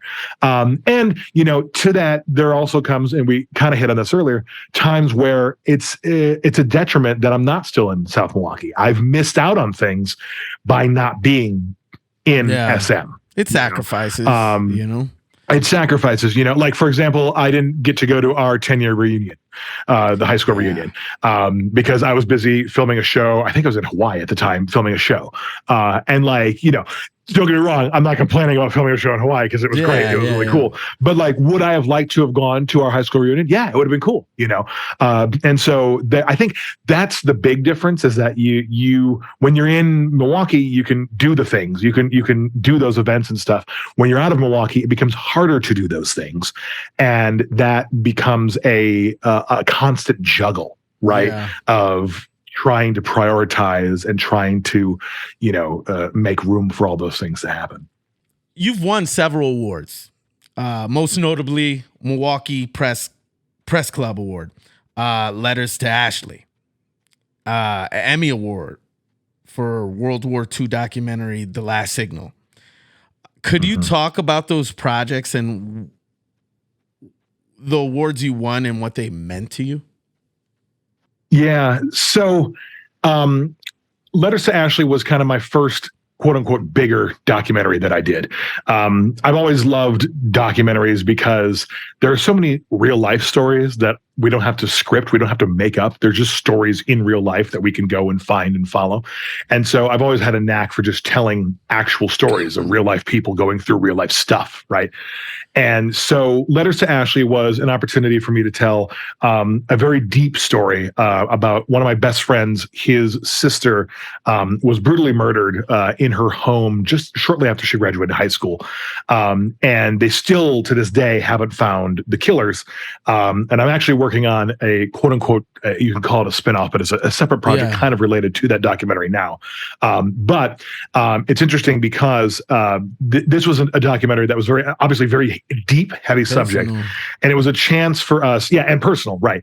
And it was a chance for us to kind of go out there and really for me to try my hand at something this deep, this serious, a completely different tone from the stuff I'd done before. And so I did this documentary and I put it out mainly for the family as a way to have kind of call it a memento, a keepsake, a kind of tribute to Ashley, their daughter, but it was also a piece to kind of speak to the community and the involvement that they had in what happened to Ashley in the days, weeks, months after she was killed. And I was informed shortly thereafter that we were up for what they call the Milwaukee Press Club Award, which every year the press corps comes together and they kind of give out awards, kind of like Emmys, but like at a local level, right? Yeah. And they give away awards for documentaries and news stories and news anchors and all this kind of stuff. And every year there are three, usually for each category, there are three nominees. And everybody, if you're on the list, you have won something. It's whether you're considered the top three. And then from there, they basically say one's going to win gold, one's going to win silver, one's going to win bronze. So obviously the goal would be to win gold. But this was my first real documentary, like the first thing that I had independently produced outside of high school.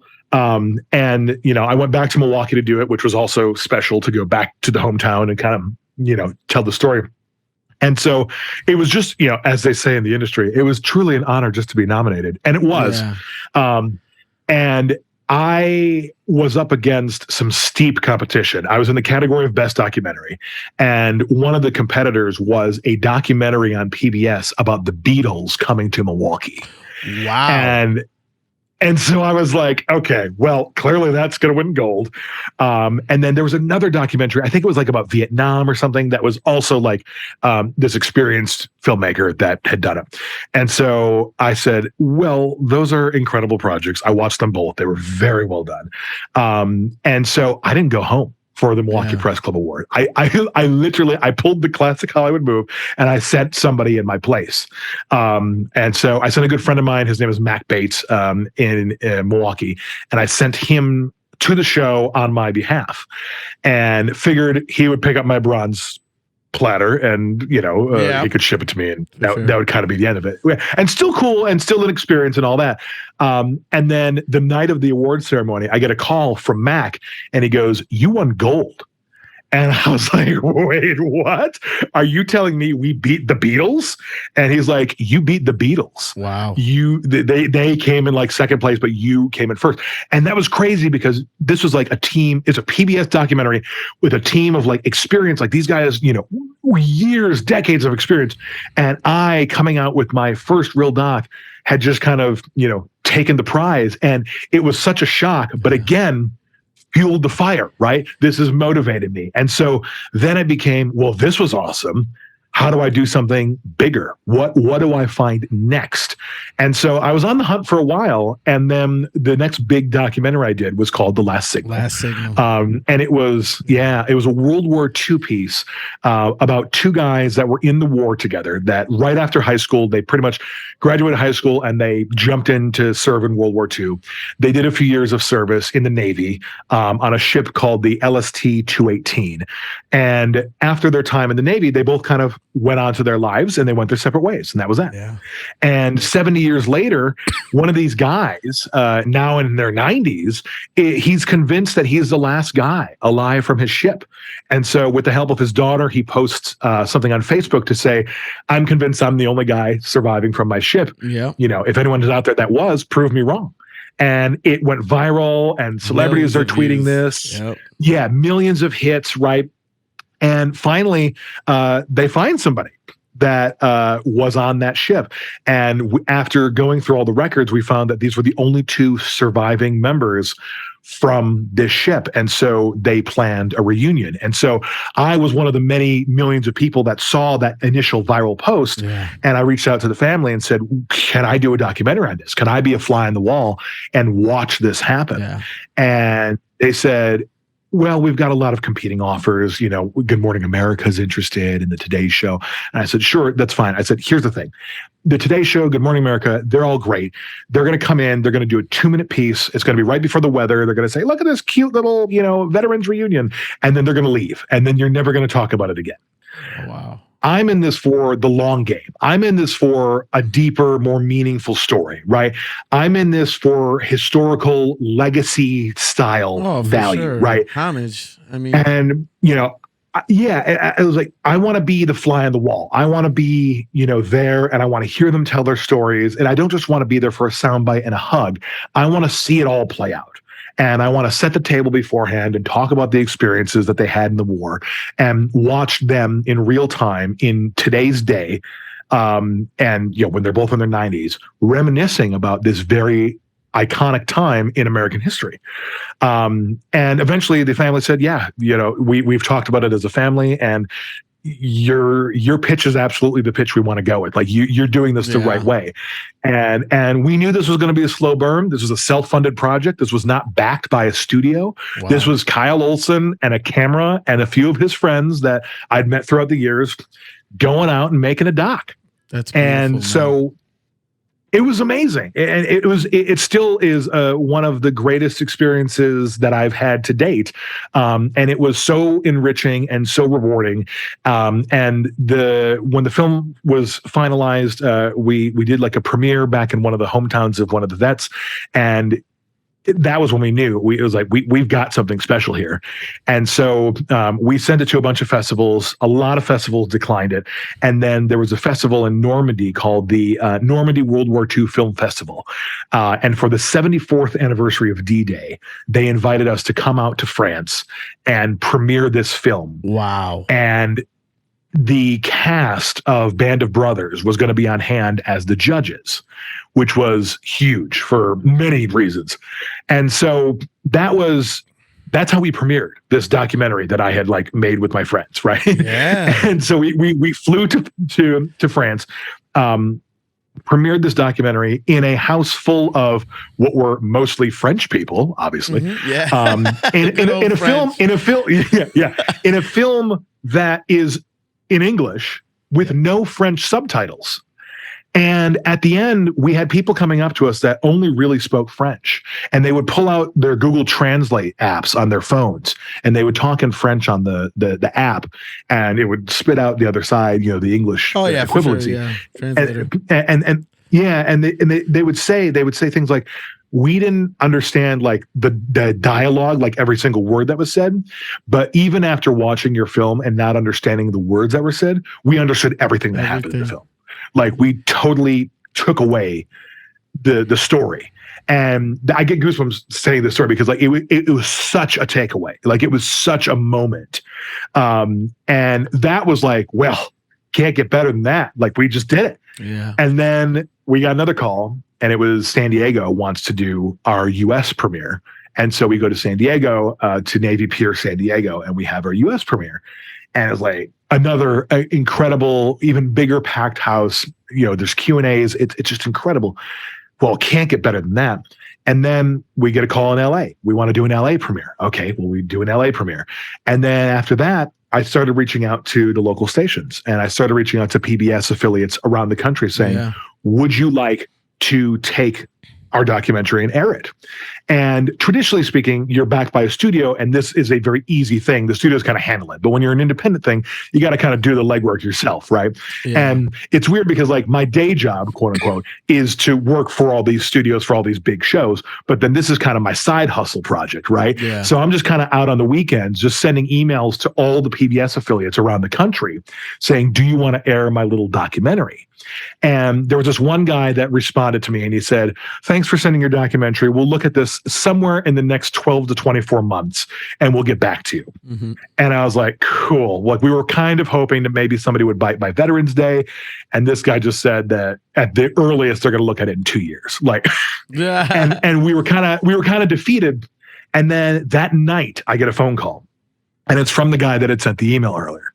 And he said, at the end of my day today, I was supposed to have a meeting from 4:30 to 5, and the meeting didn't happen. It got canceled. And so I clicked on your link to watch the first 2 minutes of the documentary, and I couldn't stop until I finished. Yeah. And I don't know if it's fate. I don't know what you want to call it, but I feel like this was destined to happen, and this has got to go on the air, and it's going to go on the air for Veterans Day. I'm sorry. Go ahead. No, please. I want to say even, I know you're talking about the last signal, but even with Letters to Ashley, it was very, very, very, like, it got in my feels. I got emotional. I did, little tears came out. Yeah. I didn't know you were that close to that family though. Yeah. That's even more deep. And I love you for that. Like that's great. The last signal, I will tell you like that. I was just thinking of those two men and just, their grandpas basically, and the story behind that and what you translated through that. I'll tell you, the emotion and just it's a sense of pride in being from America, a patriot, just, a sense of loving that you're American. And with that, with that documentary, it was breathtaking. And I don't mean that any short of what I'm saying. It was really breathtaking watching that. Well, thank you, man. I just wanted to say that and let you know what I took. I appreciate that. A lot of people were moved, and we were moved while we were filming it. Like there were tears on set, like it was a big deal. And so, for us to have done the film festival circuit and to have the Normandy and to have the San Diego and all that was incredible. But then for PBS to finally call and say, we're going to put you on the air was next level. And then it was like, well, it can't get any better than this. And then I got a phone call. Yeah. And the phone call that came in, I was working on the Kelly Clarkson show at the time, and I was like on set, and I literally get a call, and I'm like, I don't know this number, this is some weird number, whatever, send a voicemail. And a few minutes later, I'm like, take a step to the side, and I listen to the voicemail, and it's, congratulations, you've just been nominated for an Emmy Award. And I was like, whoa, what? And obviously, like, the kind of Hillary Duff, like, this is what dreams are made of. Like, this is what's going through your head, right? Like, that. What? This is the dream. And again, part of the reason that it was such a dream and that felt so difficult to obtain with a project like this, we were not backed by a studio. This was an independent project. We're up against all the major networks. We're up against ABC, CBS, NBC. We are the underdogs, right? Like if we were betting on horses, we would be last in the rankings. You know what I mean? Yeah. Like we were the horse that had no experience and had never played before. Like, and so that was wild in itself just to get the nom. Again, we go back to the thing where it's like, it was truly an honor to be nominated. Yeah. Right. And I even said at the time, I was like, I don't think I'm going to win because I'm up against all these incredible docs, but you will never be able to take away from me that I am now Emmy nominated Kyle Olson. For sure. Like that in itself is worth its weight in gold. And then we go to the Emmys. Yeah. And at the Emmys, they that whole day, like, it's such a blur. But basically, what I kind of remember is that the ceremony starts. It's a long ceremony, and they're going through the categories, and they're getting closer to your category. And I know where my category is. My category was like smack in the middle of the night, and so they go through the categories one by one by one. And as it gets closer, my stomach starts doing somersaults. My head is spinning. I don't know what's going on, and we finally get to the category. This is it. This is the moment, and the nominees are, and they go through and they do the thing. And then this guy comes on stage, one of the hosts, and he says, and the Emmy goes to The Last Signal. And we had a table of people that were there, including my friends, my family. We had people from the production. One of the vets came, and when I tell you that, like, our table erupted. Oh, like, I know. Can I play it? Is it all right to play it? Or sure. Yeah, by all means. You ready? Let's do it. The Emmy goes to The Last Signal. You can hear it. You can hear it. That was my loud yes. I'm just thinking about so this it. is, everybody is, At this point, I'm walking to the stage, kind of stunned. I don't really remember this part. This part's a blur. Yes. I do not remember walking to the stage. I think I floated to the stage, I think. Oh, it's right here. I will keep this fast. Thank you, Mom, Dad, Tracy, Cheryl, John, everybody at table 41 over there. Elliot Levitt, who was our editor, who's not here tonight. Marcus Taplin, our DP. They're all absolutely fantastic people, and it does take a team to make this happen, and I could not be more proud of the team that we have. This is a documentary about 2 World War II veterans that learned that it's never too late to make history, even at the end of their lives. One of those veterans is watching us tonight from up in heaven, and the other, at 95 years young, is here tonight in our audience and is worthy of our thanks for his service to our nation. Thank you, John.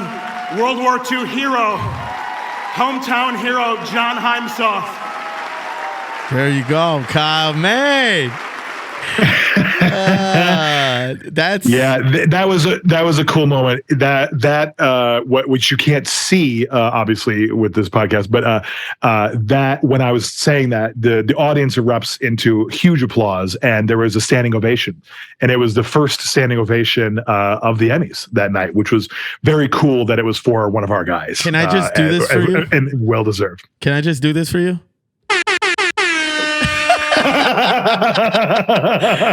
Standing ovation.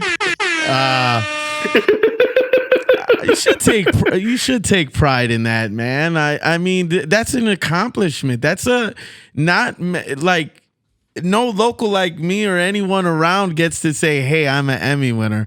When you said yes to this interview, I thought in my holy cow, I have on the lineup of interviews. Now, these are talented people that I've watched from the mud come up, but to say on the lineup, there's an Emmy winner, even like promoting it on the way to this interview today, it's just, you have to take a lot of pride in that, Kyle, man. I mean, that's a lifetime accomplishment.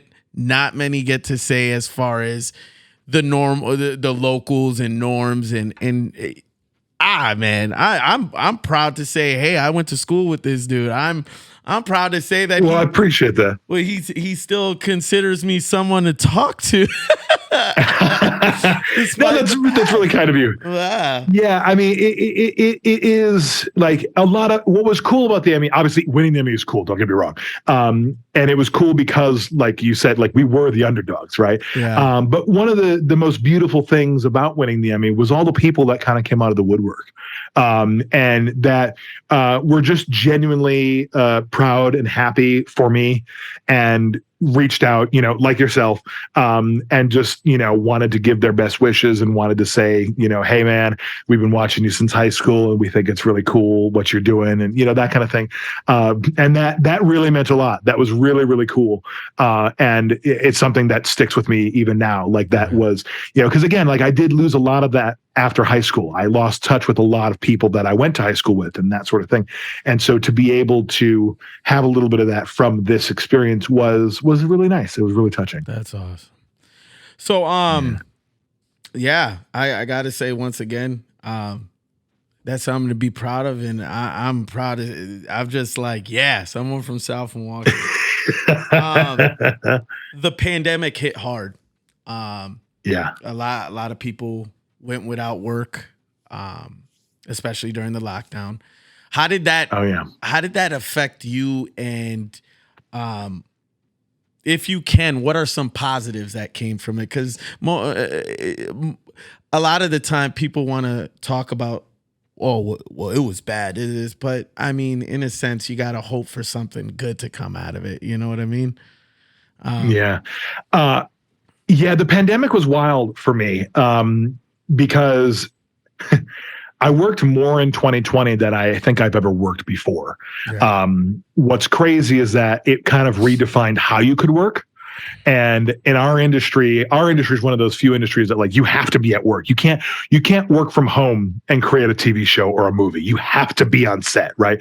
Yeah. And so the entertainment industry was one of the first that like the studios started putting huge money into testing and making sure that we could do anything and everything possible to film safely throughout the pandemic. I got to work on some projects during the pandemic that gave me access to things in my career that I will never have access to again. And I can't really talk about all of them, but what was interesting is just, how everything overnight kind of changed and how we as people that work in the entertainment industry are being hired to go and tell very special stories about how COVID is impacting the world. Yeah. And we got to go to places that people just do not get to go and do not get to see. And that was awesome. And it was absolutely crazy. I'll never forget, kind of like how you remember kind of where you were when you heard about 9/11 and that sort of thing. For sure. I'll never forget where I was the night when we knew COVID was going to be a thing. I was on the road traveling for a show that was going to hit a streaming network. The show later got canceled. It never ended up getting made. But the idea behind the show was it was a traveling show. We'd go all around the country and we were going to be solving like little mysteries. So like, where is Bigfoot and where is the Loch Ness Monster? Things like that. Yeah. And we had just landed in Memphis, Tennessee. And that night for dinner, we went out to this barbecue joint that like Elvis had eaten at and, all this. And so we went to the barbecue joint and we're sitting down at the table. And while we're eating dinner, they bring on they had the TVs like by the bar and they announced that NBA is canceling the rest of their season. And we were like, ooh, that's interesting. And then within the hour, they said, and now, ladies and gentlemen, we're going live to the White House. President Trump is doing his first Oval Office address about coronavirus. And we were like, that's interesting. And so you're starting to kind of piece it together, right? Like, this is a bigger deal than we thought. This isn't just the flu, right? And then within an hour of that happening, breaking news, Tom Hanks has COVID. Yeah. and what was wild about that is that we had been working with somebody who was related to Tom Hanks. Oh. And so all of a sudden, and we had just seen them days earlier. Ooh. And so all of a sudden we're like, oh my God, we have the coronavirus. We have the virus, right? No. We immediately called this person and we're like, hey, and she's like, I haven't seen him in months. Like we've been busy. He's been in Australia. We've been in the States. We don't have COVID, God willing. And so we knew something was up that night, but then I was talking to my contacts at the studio and they're like, well, we're going to keep moving forward with the project.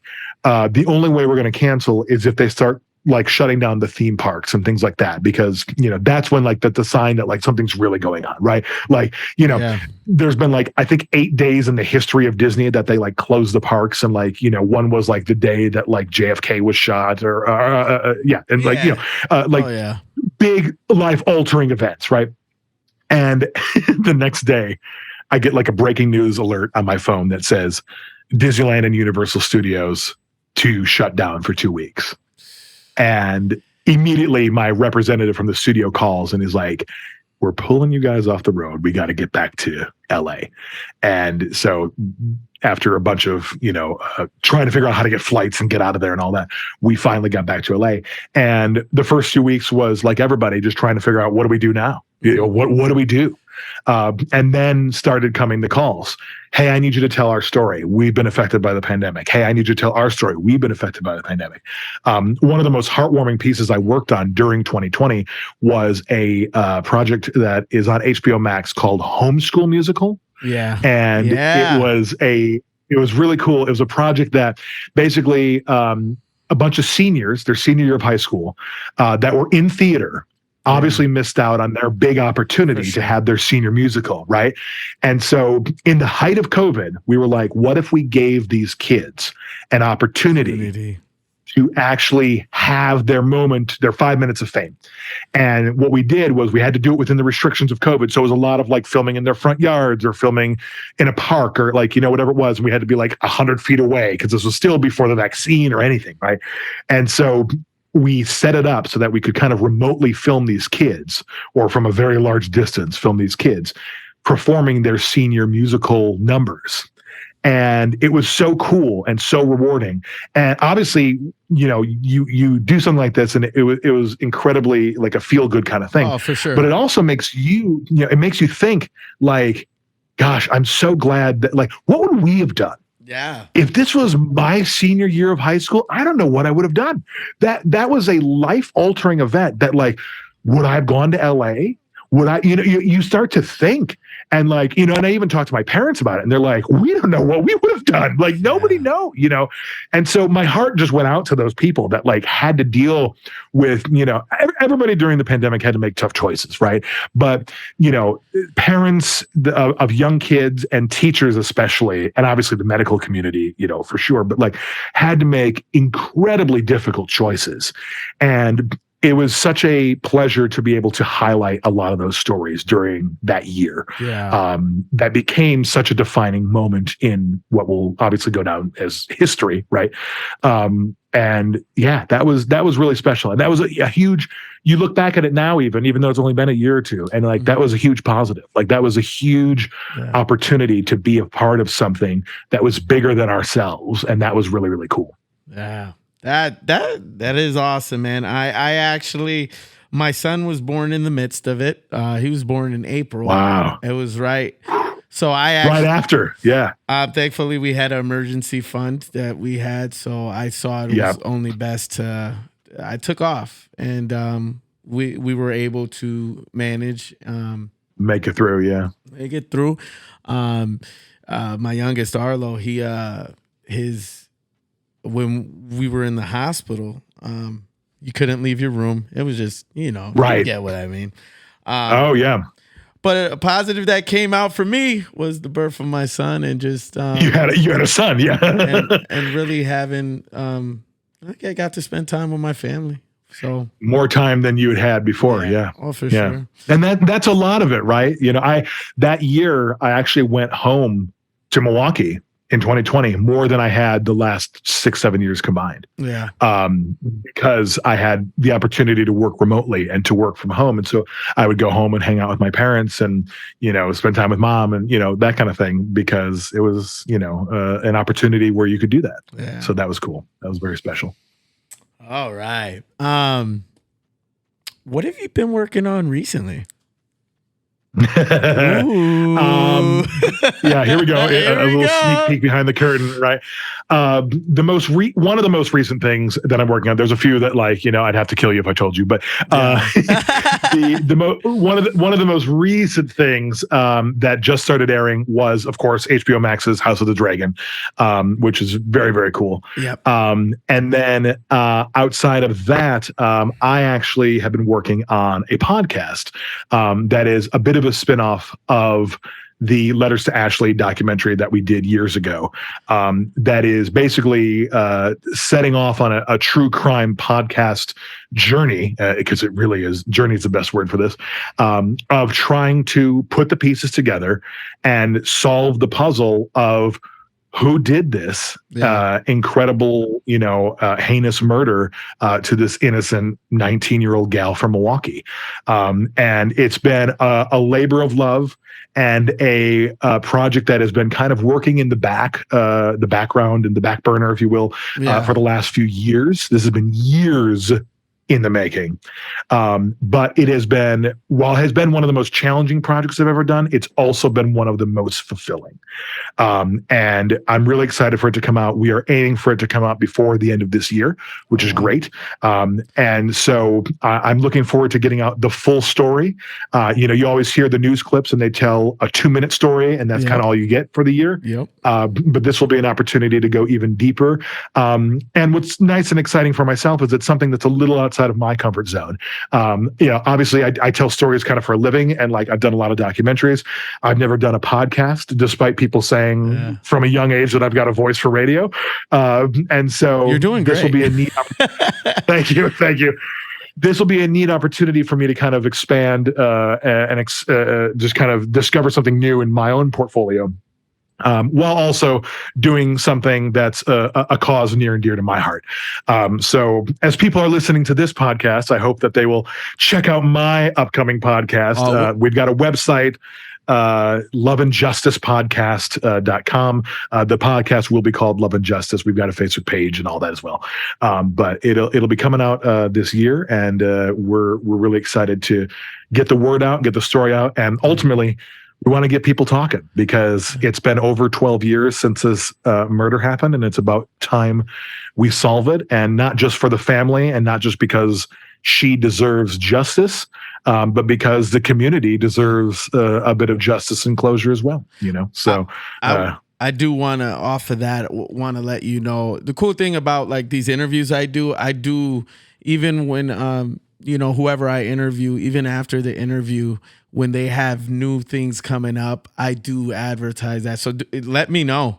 I will push. Yeah, I'll keep you posted. I will push that. I'll be, you know what I mean? And this podcast is a sense to bring pride back to Milwaukee and its surrounding areas, And, when I heard the story about Ashley, it's just, wow, how, you can only understand that I have so many questions. So I'm actually interested to when this does come out, because I wanted to. And we're going to answer a lot of those on the podcast. Absolutely. Don't worry. As soon as that's making its release, send it my way, and I will push it through my page at least. I appreciate that, man. Yeah, anything we can do to spread the word, because it's it's a noble cause, and we're trying to solve this case. So I appreciate that, man. Yeah. So is this career of film production something you'll pursue for life? Oh yeah, without question.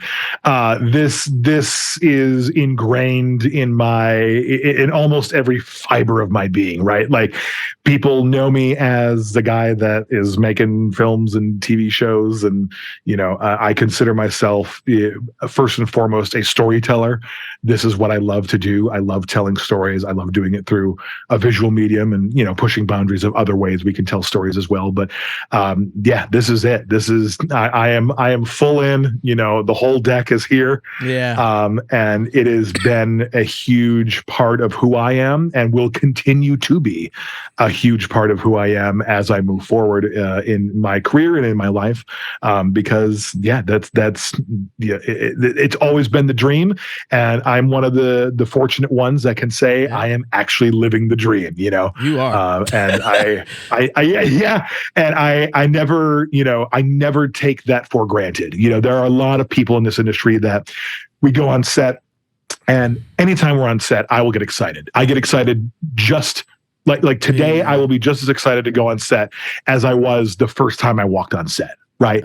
And there are so many people in this industry that I work with where they're like, oh, whatever, man. It's just another day on set. Like, whatever. It's just, duh, duh, duh. And I'm like, dude, you don't get it, man. Like, this is what I've always wanted to do. And the fact that I'm doing it and still doing it and like it changes daily, like I cannot describe how awesome that is. And like the fact that I get to do that, it will always be a huge blessing and something I am remotely or incredibly grateful for. Like it's I can't even describe it. That's how cool it is. And you speaking that way, it just like with me with these interviews I do, it's just I love them. I love hearing these stories. I love picking people's brain, stepping into their world and getting a glimpse of what that's like. Because I mean, just in the beginning, in the intro, thousands of hours put into tens of thousands for you. I mean, come on, like you've spent 15 years in the not even before that. It's It's crazy to think. So with that being said, what type of legacy are you trying to leave behind? Oh man. This is an interesting question because like legacy gets talked about a lot in our industry, right? Yeah. And there's a lot of different ways people look at legacy. I don't know if I have that answer fully figured out yet. I know I've got goals. I've still got things that I want to accomplish, and those things definitely attribute to and help the legacy, if that makes sense. So, like it sounds crazy and it sounds as ambitious as can be, but like, I still want to win an Oscar one day. Like, I got the Emmy, I want the Oscar. Right.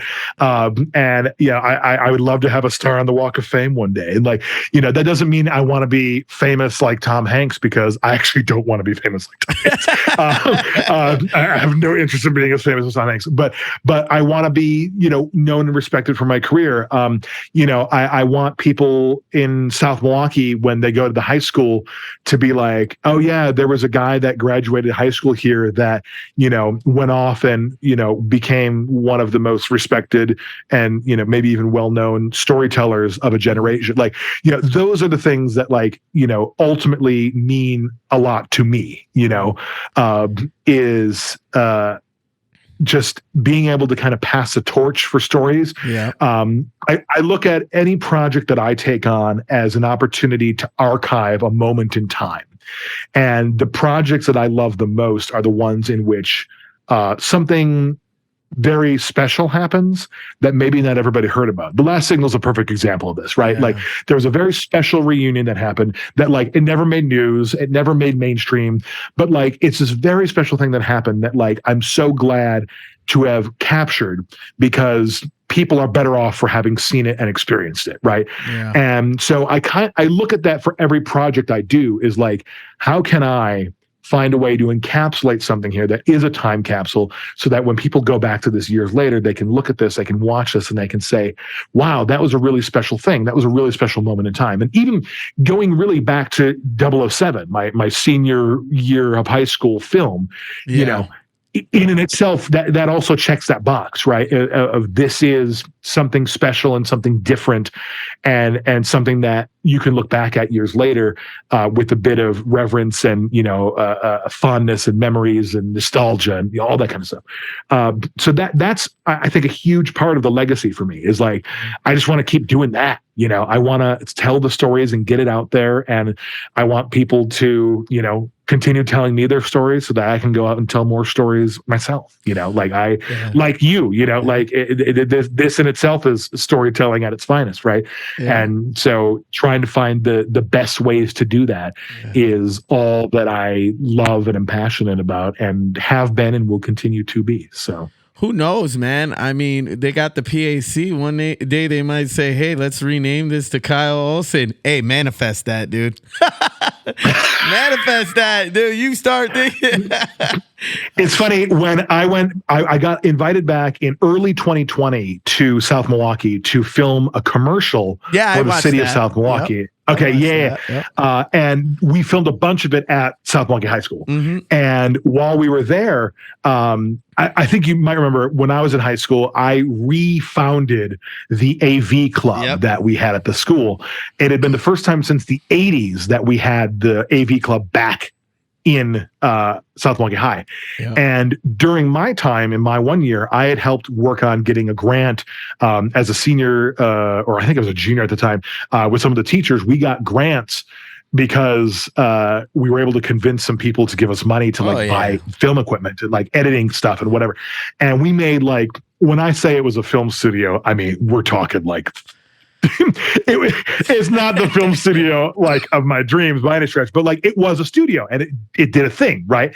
And now they've got a full broadcast studio. They do their morning announcements on the TVs and all the stuff that I had dreamed of doing, but we could not do because we just didn't have the technology and all the stuff at the time. And it was wild. And so Ante Udovic and Mr. Tom Silbernagel, there were a few of us there, and I got a tour of it all. And they were like, we kind of unofficially call this the house that Kyle built, because we took what you had started with the AV Club and it became a studio. And we ran off of that energy. And I had always had a dream of putting the morning announcements, and because I don't know if you remember, I did the morning announcements in high school. Mm-hmm. My dream was always to do that, but on TVs in all the classrooms. Mm-hmm. And now that's what they're doing. I did not know that. I didn't. Isn't that crazy? South Milwaukee. Well, it was a couple of years after we graduated when I moved back. I did a custodial job at Oak Creek for a little bit, and I saw that they had a studio, and I'm like, I wish. Oh yeah, theirs was there when we were in high school. Yep. When we were in high school, the way we got the grant was it was myself and Mr. Silbernagel. Yeah, we went to Oak Creek and we saw their film studio, and my mind was blown. Theirs is so cool. And I was like, this is what I want for South Milwaukee. And so we wrote the grant, and to get what they had, you needed $100,000. And we got a grant for, I don't know, maybe 10 or 20, but it was still a start and it was still really cool, but it wasn't, the ultimate dream. But now they're doing it. They're doing the ultimate dream. They're broadcasting football games and graduations and all this stuff that was only a dream when I was in high school. Yeah. So it's fun to see that kind of, you talk about the, a little bit of legacy and just the it's cool to see that part of it, Well, times have changed, man, and I'm happy that we had this time to reflect, see each other's growth. I do want to embarrass you a little bit right now, so I'm going to do this on behalf of the people who sponsored. Oh my God. I want everyone. Oh my God. See this. Oh my God. Oh my God. Oh my God. Oh my God. This is so embarrassing. Okay, so what Xavier is holding up right now is our senior yearbook. And in the senior yearbook, oh my God, this is so embarrassing. In the senior yearbook, families were allowed to purchase kind of like a billboard, they could buy real estate in the yearbook. Yeah. And of course, my parents were like, well, we're going to buy some. And it was very sweet. And it's still adorable. But they literally, I think it's, if I'm not mistaken, you can look, but I think mine's the first one. Yours started the whole thing. I'm like, which is crazy. And does yours, my yearbook doesn't have this because there was something wrong with when they printed mine, but does yours have on the front and back cover the story of the class of 2007? Yes. On the inside back cover where it says it talks about it would have said things Xavier Mercado, worked with so-and-so who worked with this person who played tennis with that person. And it was this crazy story and how sure. the entire class of 2007 was connected. And I was so excited about that story because it went through and I'm reading all the names of everybody and how they're connected. And it was really well done. Whoever did that it was really, really really cool. And at the end, the final line was, and so who worked with Brandon Clever, who is friends with Kyle Olson, who made a film about the senior class of 2007. Well, this isn't the original one I had at high school, but it was because that's the story. That's it. Yeah, that's it. Right I can see you looking at it now. Yeah, that's the one. Yeah, like the last line is like, and Kyle made a film about the graduating class of 2007, and it was. It's right here. Allison Height, who was taught by Koken, just like Jennifer Perkins, who had gym with Brent Hagen, who graduated with Kyle Olson, who made a movie that was dedicated to the class of 2007. Ah, man, Kyle. And that was it. That's how it ended, right? Yeah. And so it was cool because it showed like how we were all kind of, connected, and like it was like one of those special things. It's funny because I dug out my yearbook before this too, because I was like, oh man, and like, whew, some of those like. The nostalgia flowing. And I know a lot of people that are listening to this are people that, we spent a lot of time with in school. Sure. So I'm excited to hear what they think about this, but I think it's pretty cool. So it definitely, I will do my best. My team. I got to thank the man behind the camera. His name's Omar Lozano. Yeah, big shout out to them. He's the one who did the Spearhead commercial. Oh, very good. Okay, very nice. So, shout outs to you. But yeah, man, I appreciate this, Kyle.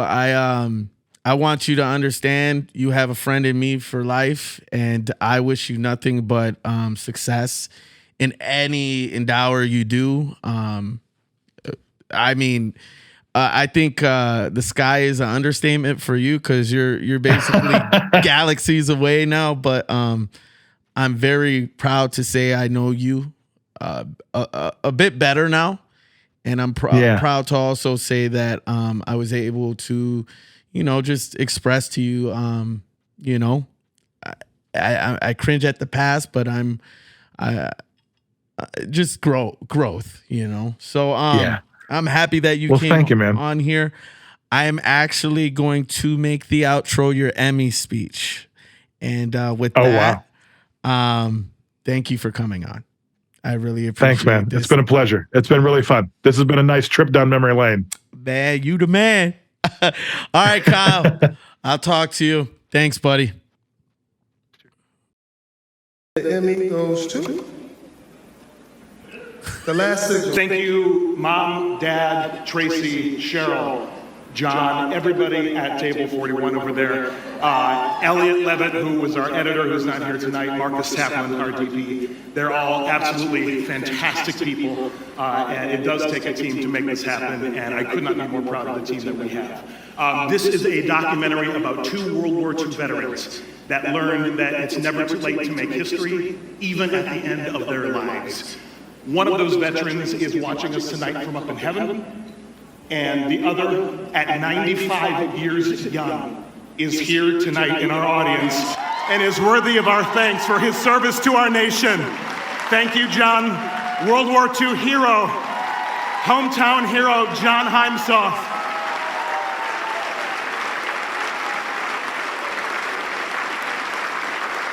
This was an honor and a thrill of a lifetime. This movie has taken us all over the world to share this incredible story of these incredible veterans, and we need to do everything we can to support these veterans. Thank you very much.